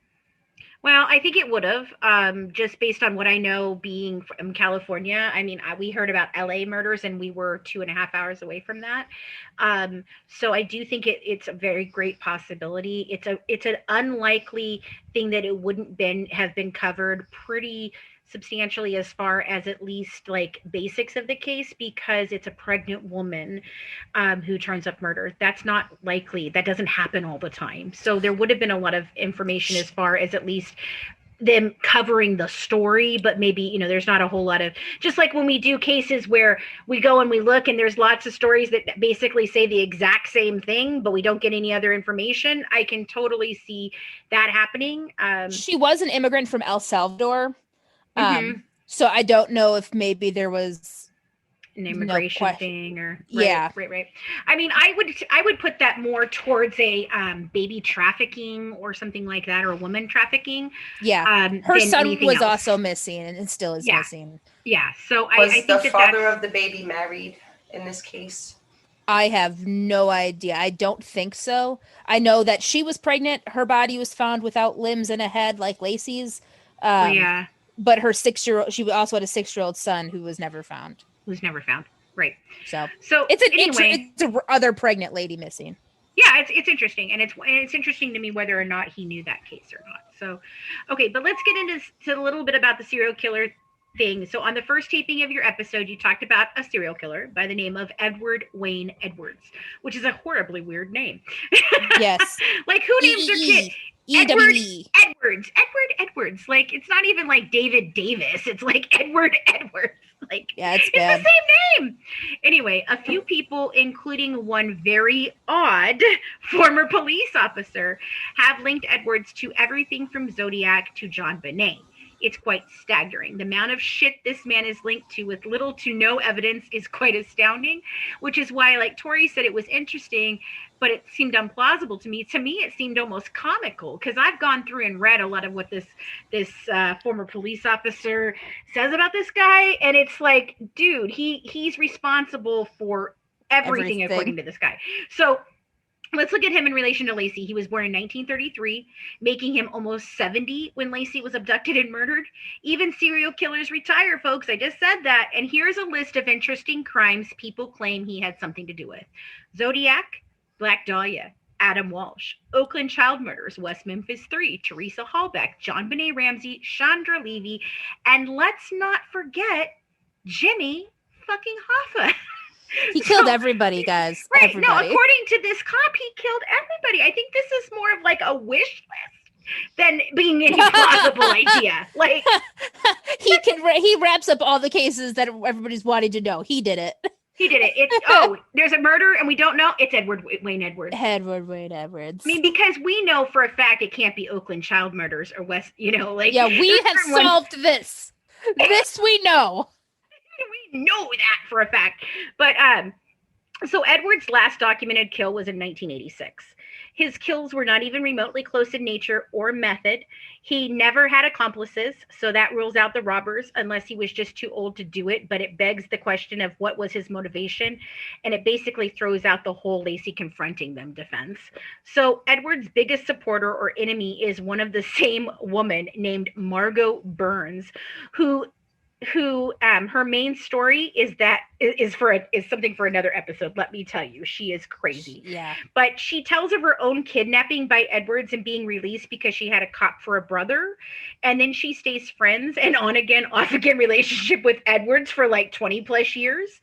So I cannot give any credibility to this story, and this defense idea really makes me see just how desperate like people are to exonerate him that they buy into something this far-fetched, because it's not just on this one man's thing. It's all over the families.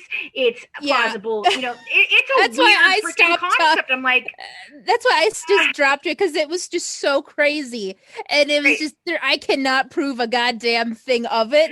And it was I can way more talk about how Scott didn't do it than why I think this dude did. I was like, dude, I'm peeing my pants laughing at the statements in this. Like, and there's a website. I don't remember the name of the website. Okay, so I want to read this. So so nowadays we all know about QAnon and bananagrams, and this is essentially, to me, reminds me of like the earliest possible bananagrams, because it's someone used the handle I killed Lacey Peterson, or aka IKLP. They posted 544 cryptic messages on this frat pack website from March 2005 to August 2006. The site no longer exists, but the messages were saved. And this Christopher Farmer says they cracked the code, written and said that it was written by Lacey Peterson's murderer. And the farmer believed that it was Robert Beringer, an informal leader of Albany Bulb, a homeless camp built on a landfill, killed Lacey Peterson. But other people think that IKLP messages mean that it was from Edward Edwards. And Edwards died in 2011. And so then he's killing people from the grave, Colleen. I mean, let's go. Well, so then in Marlene Newell hosted a web forum in 2004. A user named Citizen Q, and this is why I brought up QAnon, because if Citizen Q wasn't QAnon person, the QAnon person now really ripped off this Citizen Q. Because they wrote over 400 cryptic posts about Lacey Peterson's murder on that forum. And this person also sent a box containing a report and photos to Judge Alfred DeLucci. And so a rambling report by Citizen Q claims it was Robert Beringer, who the person leading the homeless camp on the landfill. And wow. And this is the person, resident meth addict, concealing the tomb of Lacey and the blue tarp planted on the rocks. And also believes that Robert Beringer is a Zodiac killer. So like two different people may or may not be Zodiac. Here. Right, no, exactly. But it's crazy pants. It's totally crazy pants. And if you guys want to hear all the crazy pants about this, like literally you can go to Edwards serialkiller.wordpress.com/Lacey-Peterson. But if you just type in Edwards serialkiller.wordpress.com, or even just type in Edwards serial killer or Ed Edwards and Lacey Peterson, it'll pop up. It's like one of the first things that pops up. It's quite an interesting, fanciful read, that's for sure. And while you're doing that, you'll also come across another article, and this is the article that changed my mind, because the serial killer theory was the most interesting and plausible to me in the beginning. Sure. And one of the first things I found was an article. It was about an interview that was done with Edward's daughter. And she had believed her father was guilty of several murders, and she actually went to the police about them. And she's like pretty pissed off about the whole Scott Peterson thing, because the way she looks at it is, look, my father killed people. I know my father killed people. I want to help find all the people that my father killed, so we can basically have, even though he's dead, have accountability for what he did. And here comes Scott Peterson's legal team trying to take this and use it as their defense when there's actual people that were killed by my father and they need some kind of justice and closure. And that was, for me, the thing, like, all right, so his daughter is pretty much an advocate trying to help them solve crimes that her father did. But this really pissed her off, and that made a big difference to me. And I was like, okay, I'm not even going to go any further with this one. So that just threw me off of that one completely. Like, we all know that serial killers do this shit. They claim that they killed people. They do, they like to do that. They like to claim that they, be famous, and they like to say, oh, well, yeah, I did the set Springfield 3. And that, and then you get down there and like, nah, I didn't do it. We talked about that exclusively in the Laura Bible Ashley Freeman case about how several people were like, I did it. And then it was like, no, we know you didn't. Right. I mean, it was an interesting, it's an interesting little segue. Like, I want to dive into the serial killer, Wayne Edwards, and the relationship with this cop and this woman, Margot, for like a lot. Like, what happened in your weird little... The psychology of all that is even really interesting. So, but does anybody have anything else they want to say about the serial killer? Anyone? Yeah, that's it. No? Okay. So the last thing I want to talk about before Tori and Christina kind of jump back in and Colleen and I give our respective closing arguments, as you would say, is in your episode, you talked a lot about the fact that Scott was not abusive of Lacey because Lacey had never told anyone she was abused. And I now, after hearing you kind of talk a little bit about this, I'm a little less irritated by that, but it really struck me when you said that. And I take great issue with it because rather than just being emotional about it, I thought I'd look up some actual statistics because it really struck a nerve with me. Because I know lots of women who don't report anything. Their family, you hear it on ID channel all the time. No, there was never anything. And then all of a sudden she's dead. Okay. So I took a lot of issue with that because in a way I felt like it was dismissing the fact that there could have been abuse. But here is what I have to say statistically.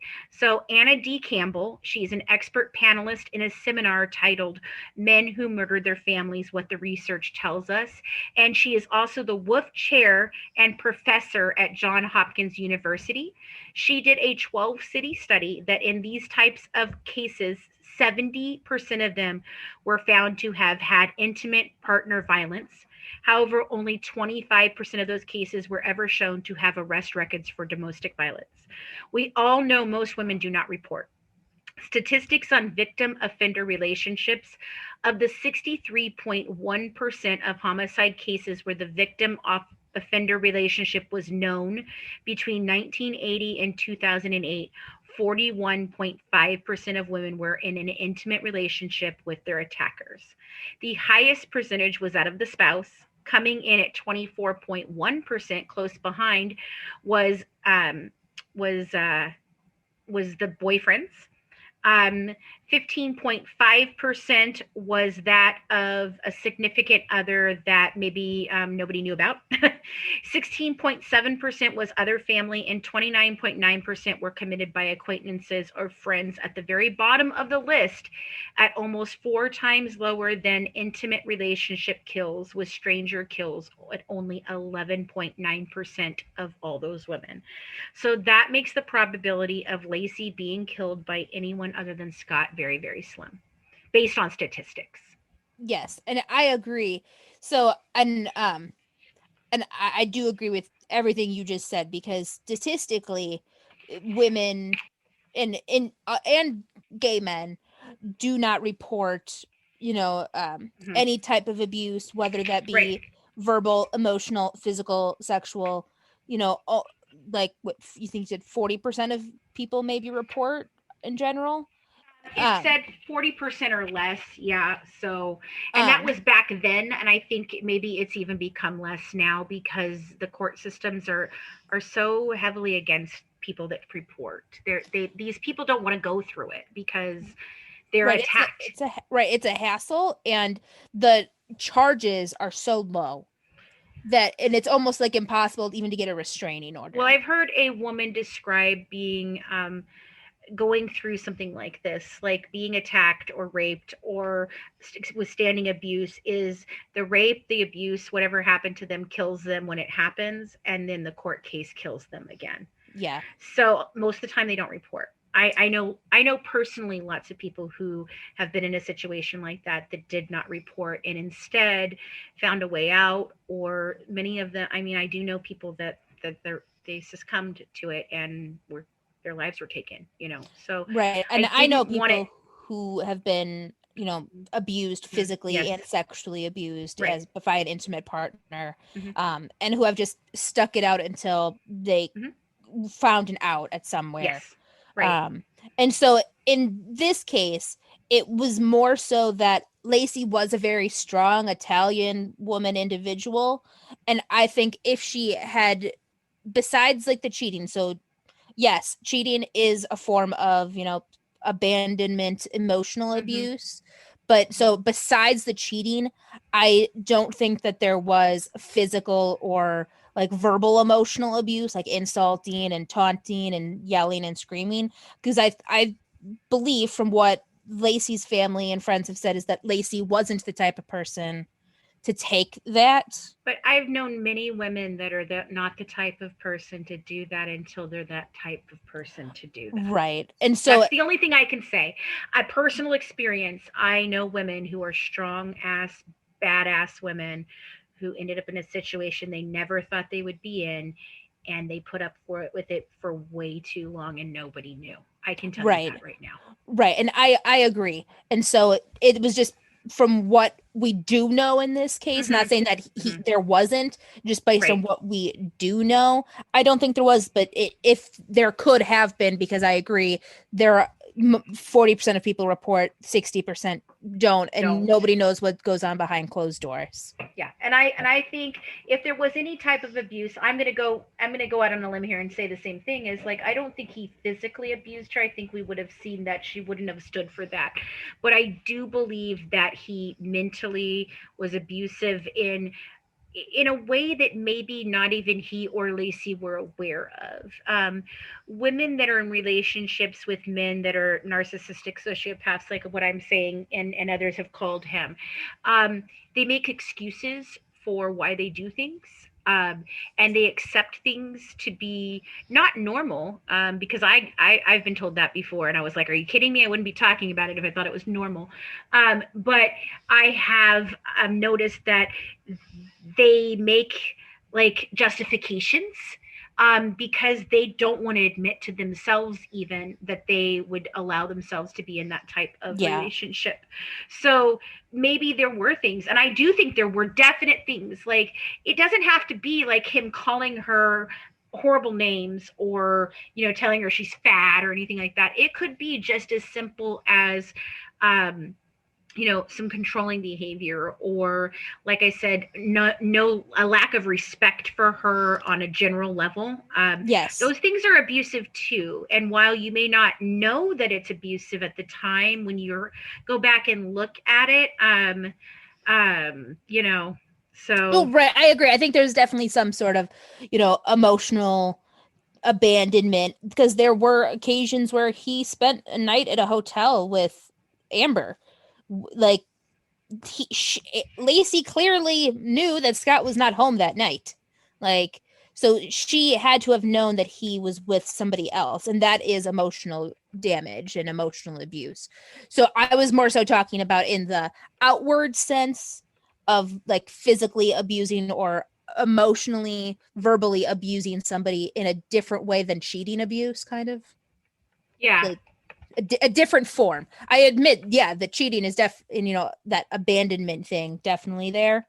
But the other kinds of more violent abuse, where like, I hate her so much, I ridicule her and yell at her all the time, and I hit her, or right. And so like, they got into an argument because he's always screaming at her. Maybe Lacey, stood up for herself for once, and then he attacks her. So like, that's the more so abuse that I was thinking of when I said that, not the silent but taken abuse that she was getting. Sure. And that's why I came with the statistics. I didn't want to make it, like I didn't want anybody to walk away and think that we were justifying the fact that there could have been abuse and just saying, Correct. well, no, because it didn't look like it. There isn't, because we all know that it can happen. So I thought addressing that with just at least statistics to, Yes.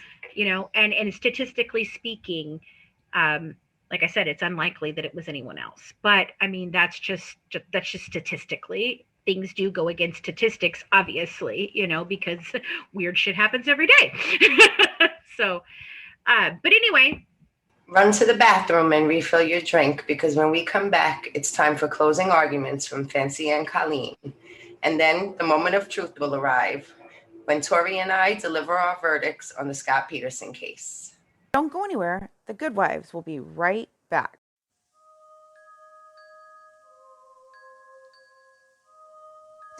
Every great podcast needs a great website. Currently, our mother company, Mad Ginger Entertainment, is building their website using Bluehost. Bluehost is one of the best and most affordable web hosting platforms available. Plans start as low as $2.95 a month, and you can even integrate it with WordPress. So if you need your own website or affordable web hosting, grab our discount link in the description and get your podcast a bigger presence online at low costs.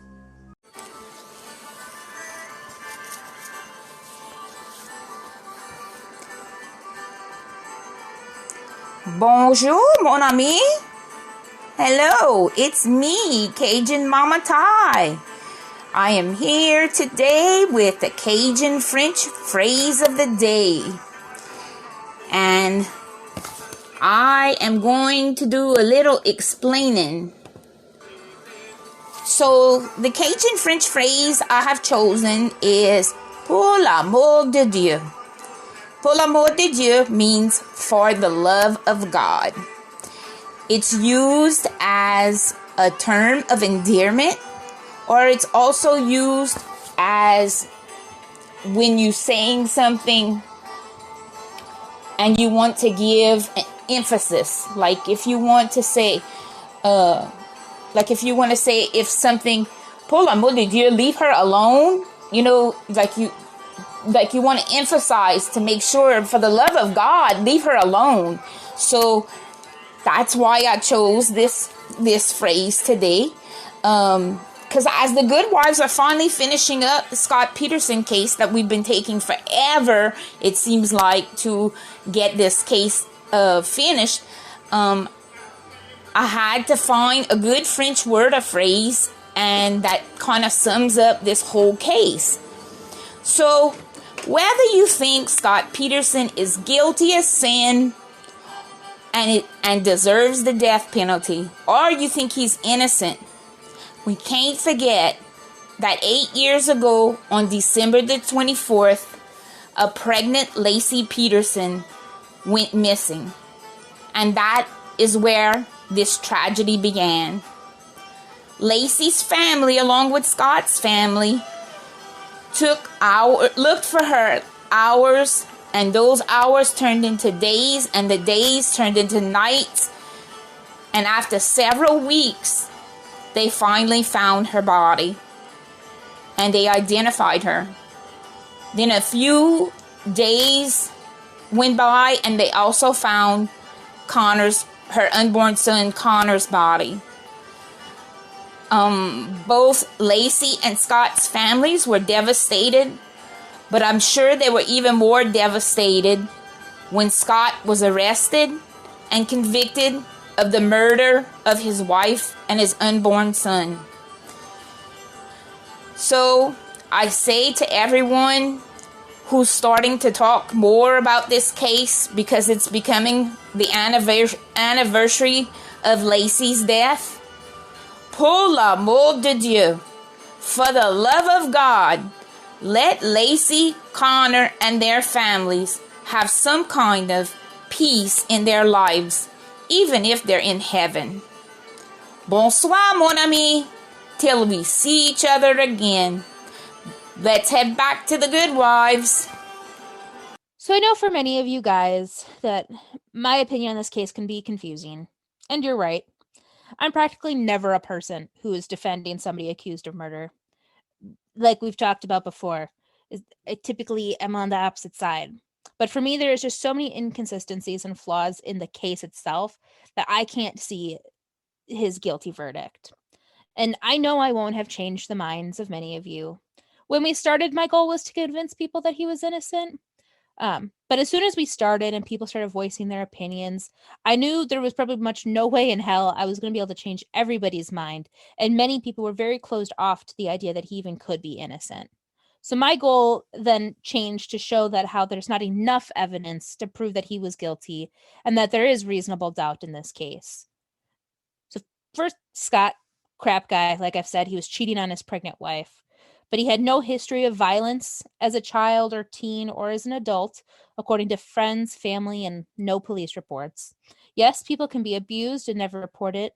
But typically in cases, you would have some sort of recollection of odd behavior by someone, whether that be exes, friends, something. Scott only ever lied to people about Amber Fry. But what person wouldn't lie about cheating on their very pregnant wife, especially when he didn't think she was dead?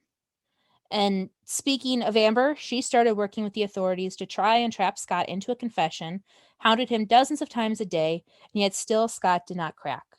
He told Amber about being out of town in November to avoid having to be seen with her during the holidays, making himself unavailable. Scott never changed his story or slipped up during his interviews, and none of the information that was presented in his trial was reliable and was circumstantial at best. During the investigation, the police clearly had blinders on. They did not follow up on over 20 tips from the people in Scott and Lacey's neighborhood. They excised information from their reports that showed it could have been somebody else. They lied to the media for months about what they were finding. They lied to the families and witnesses and Scott's place of work. They put so much mistrust of police into the community, and their actions are a big part of Scott's habeas corpus appeal. And their failures and mistakes will have cost the department and the state millions of dollars in the end. During the investigation, people made him see that Scott didn't care about Lacey and that he was only worried about Amber. But Scott volunteered every day at the call center, hung flyers, followed up on leads when he could, went door to door, and from day one was cooperating with the police. There were other people that could have done the murder. Like we said, one did confess, though it's all circumstantial and really off the wall crazy. And maybe that person did, or one of those people did, but no one really investigated it, and the jail confession that was on tape, the police lost. And I'm not sure I believe really any people involved in those hearsay things, but if even an idea that it could have pointed to somebody other than Scott, there should have been an investigation into it, and that puts in reasonable doubt.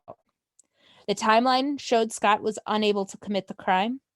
Experts have shown that Connor was in utero for an additional week before Lacey was killed and that he was handled after birth. Even if you still go with the case that was presented when it went to trial, the trial itself was enough for Scott to earn a new trial. There were several big issues with the trial itself. During the preparations for the trial, the court dismissed 13 possible jurors based on a juror questionnaire that showed that although they were opposed to the death penalty, they were willing to impose it, and by dismissing them, they violated the 6th and 14th Amendments, which require a reversal of the penalty phase. This also violated Scott's 8th Amendment right to a reliable guilt phase procedure, which requires a reversal of the conviction phase as well. But that's not all. The trial court violated Scott's 5th and 6th Amendment rights by excluding critical defense evidence that would have shown flaws in the state's case. They also refused to allow Scott and his defense to examine evidence without the state's presence. The prosecution then committed prejudicial misconduct and violated due process laws by urging the jury to reject the defense theory and to convict Scott of first-degree murder, even though the defense counsel could not present their evidence and that more evidence that Scott's boat could not have carried the body or been able to dump said body. The prosecution knew this evidence because they had asked the court to exclude it. The court had dismissed Juror 5 for discussing the case in violation of the rules, saying to not discuss the case, but they refused to dismiss other jurors and alternates who admitted that they had done the exact same thing. Also, one of the jurors lied on her questionnaire, Rochelle Neese, about several things that were relevant to her decision making. She was also obsessed with Scott. She had lost her job at a bank to be an alternate juror, and she had wrote letters to Scott after convicting him. Also, one of the other jurors was somebody who had worked with Lacey for 6 weeks, so obviously not impartial. The burden of proof is on the prosecution. They have to prove without a shadow of a doubt 100% that Scott did it. They have to show when, where, how, why, and present that. And they couldn't. They didn't allow for Scott's defense to present their case, and the jurors did not learn important information that would have swayed their opinions. And again, there were dozens of issues with the trial and the jury themselves, which constitutes an individual's right to a new trial. In the US, we're all about wanting fair and legal and a just justice system. So even if you ignore the substance of the case, say it was just a speeding ticket or a misdemeanor trial, and your defense wasn't allowed to present their case, the prosecution violated the law and the jurors broke the rules. Would you accept the verdict, or would you demand a fair trial for yourself? So look at just the trial, not the case. He deserves a new trial just on that alone. Ignore the actual case itself. Just imagine that you had a trial for anything, speeding ticket, and the prosecution violated the law, the jurors broke the rules, and you couldn't present your side. You would want a new trial. And that's what Scott deserves. Okay. Well, my final thoughts on the innocence or guilt of Scott Peterson are pretty simple. I believe that his behavior before and after the murders of his wife Lacey and unborn son Connor pretty much speak for themselves. I laid out my case based on findings of psychotherapist Dr. Robbie Ludwig, who we had the pleasure of interviewing, and is part of our bonus content over on YouTube channel Murder by Design. Several other expert opinions and my own findings as well. What I didn't do was debate the evidence that was presented in the trial or any of the claims of new evidence that has come to light since. I took this approach because I firmly believe that circumstantial evidence can be skewed in many ways. However, classic behavior of peoples do not change, and you cannot deny what they tell you. Simply said, Scott was a cad. He was a shitty husband that put his own needs and desires before that of Lacey and the family they were building. Does that make him a murderer? No, it doesn't, but it does lay the foundation for warning signs and the type of behavior he exhibited naturally. According to an article published on December 21st, 2004, criminal psychologists say that Peterson appeared to be a master manipulator who lacked the capacity to feel remorse or consider consequences, the same sociopathic characteristics exhibited by serial killers Ted Bundy and John Wayne Gacy. The story quoted San Diego forensic psychologist Reed Malloy, who noted that divorces are long and tedious, and sociopaths want short-term solutions. It also quoted former FBI profiler Robert Ressler, who said sociopaths tend to con people very well, and they wear false faces. Scott wore many faces. He wore the face of the all-American husband madly in love with his wife and excited for their unborn child. He wore the face of a single man looking for a hookup well after his wife went missing, is a prime example of his narcissistic tendencies of always putting himself before his wife.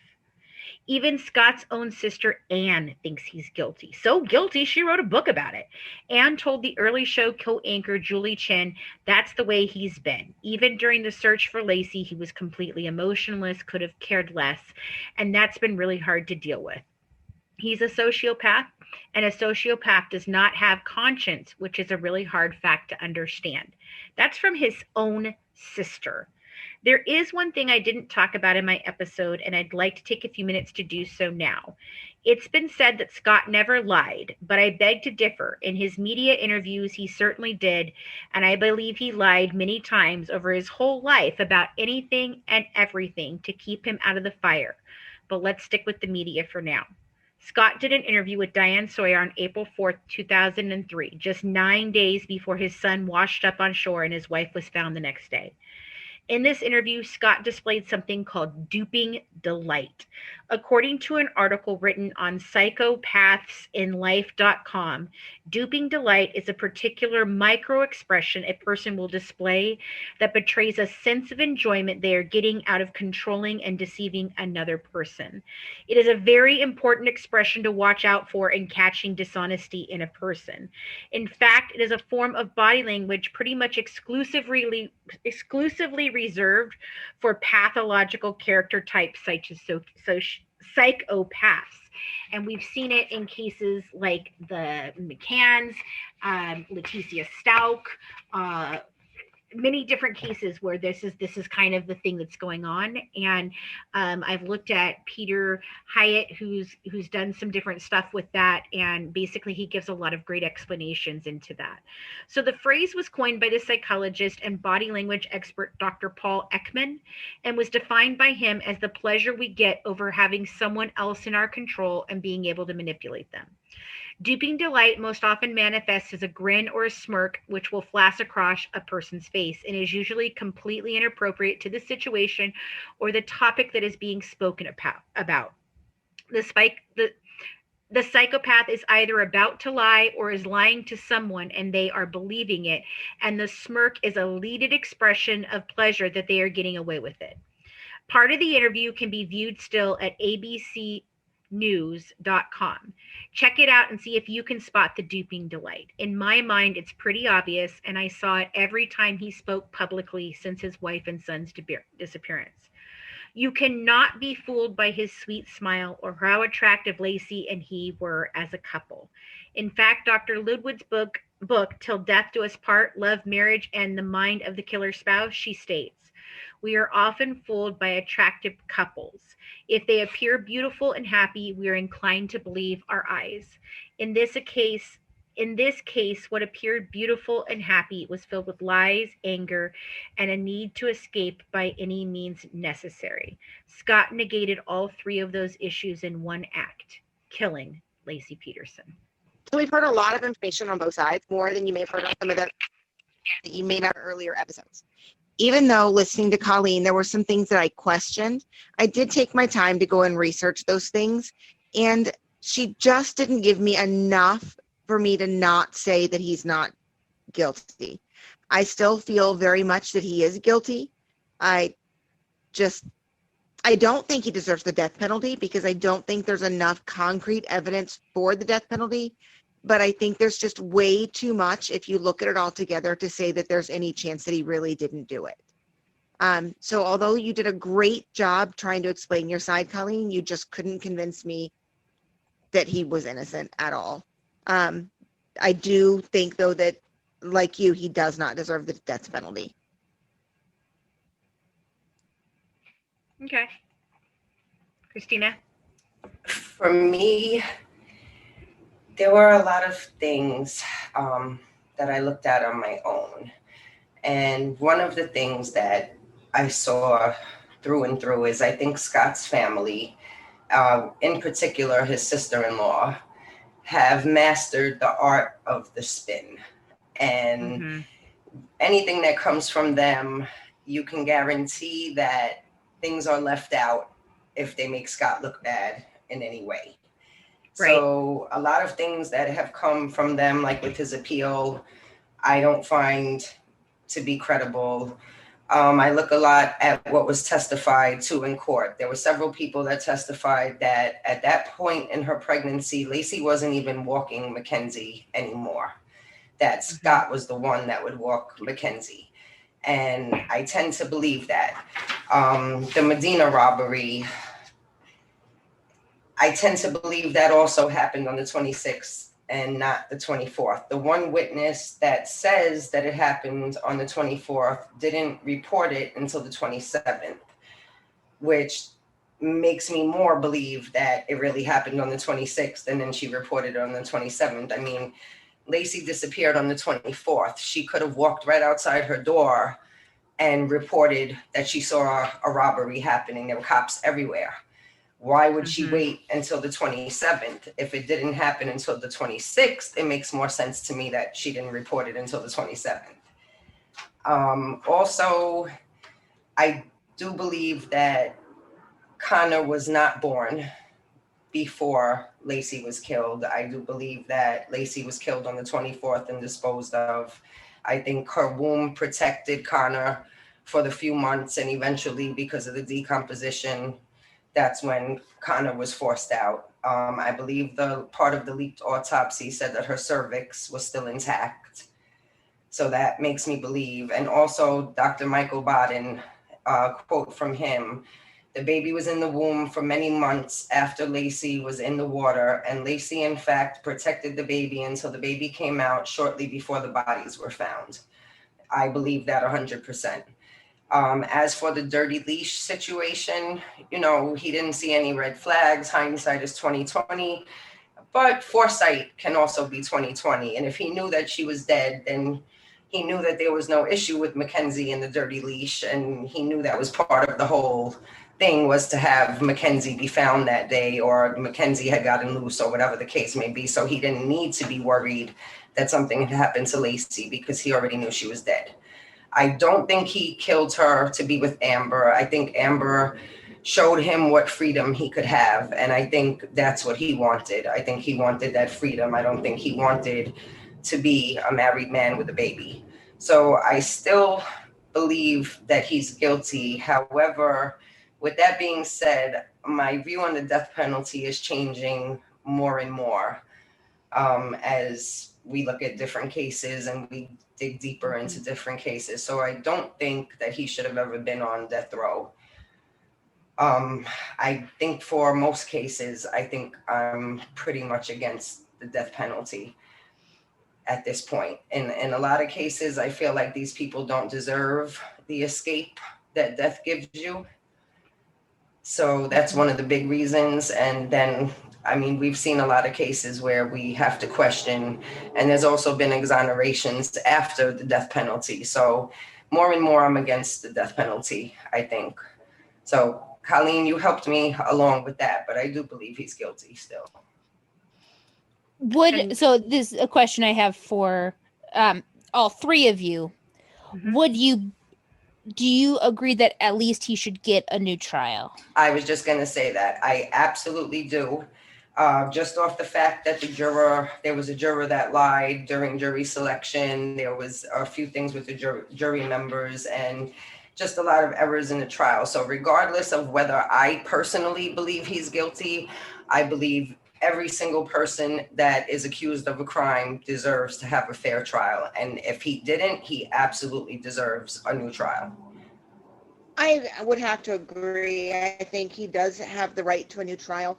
I think that, in my opinion, I don't think his lawyers did him right. I think they really did him wrong in everything that they did, even though I still think he's guilty. Don't get me wrong. I still absolutely don't think that, he should be able to walk free. I do think he deserves to have everything heard again, just because everybody does deserve that. Everybody has that right. Does that make sense?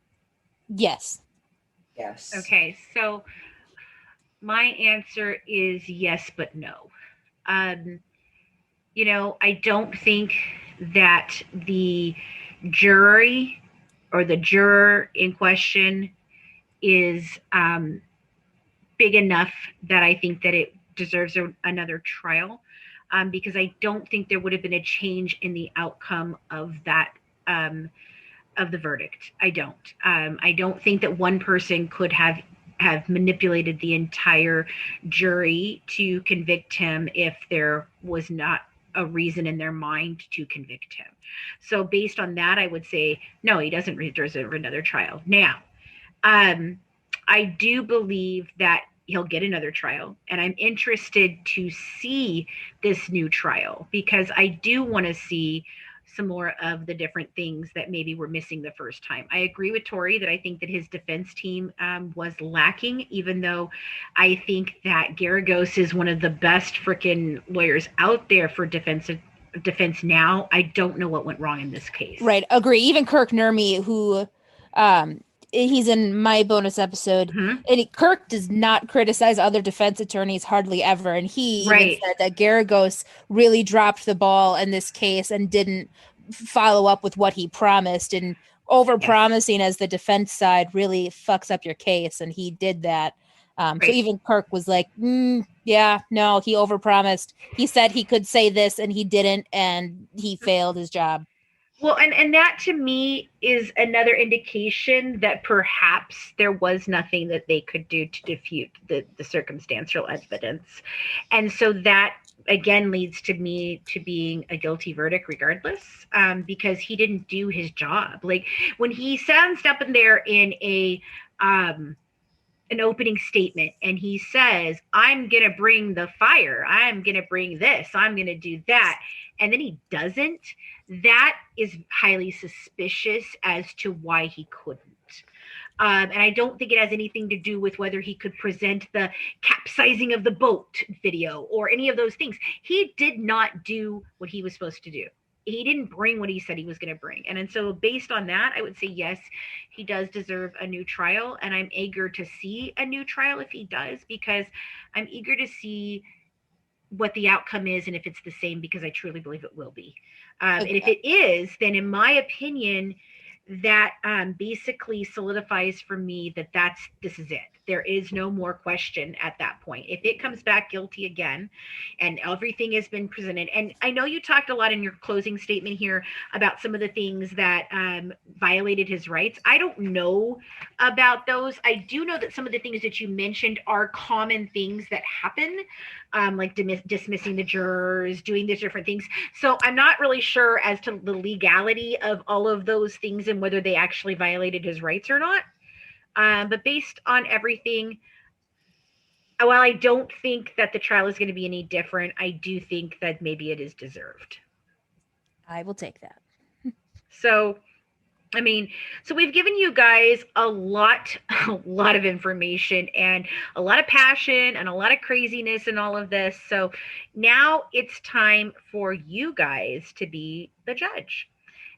Send us an email, message, audio clip, or video with your verdict on the case to goodwivesdish@gmail.com or on facebook.com/MBD True Crime. You just might be chosen as one of 2 winners that will receive a prize from the Good Wives, as well as be featured on the podcast and our social media pages. So be sure to enter. And thank you guys for sticking with us through all of this season. I know it's been a crazy year, and we've dealt with a lot of craziness, but we're glad to be wrapping up this second season. And I'm going to tell you what, you're going to want to come back in January because we've got a jam-packed, wonderful 3rd season planned. Thanks so much for tuning in and dishing true crime with the Good Wives. Don't forget to join our Patreon member club to get the full recipe shared tonight, inside documents and pictures from the case, bonus mini podcast episodes, live YouTube discussion, and an exclusive invitation to our discussion group on Facebook, and get some amazing Good Wives merch. Follow us on Twitter and Instagram at True Crime Wives. And for more inside information, check us out on YouTube at Murder by Design, where we're currently talking about a few different true crime cases, from bullying murders to serial killers. We dish it all. Have a good one from the Good Wives, serving up true crime, one dish at a time.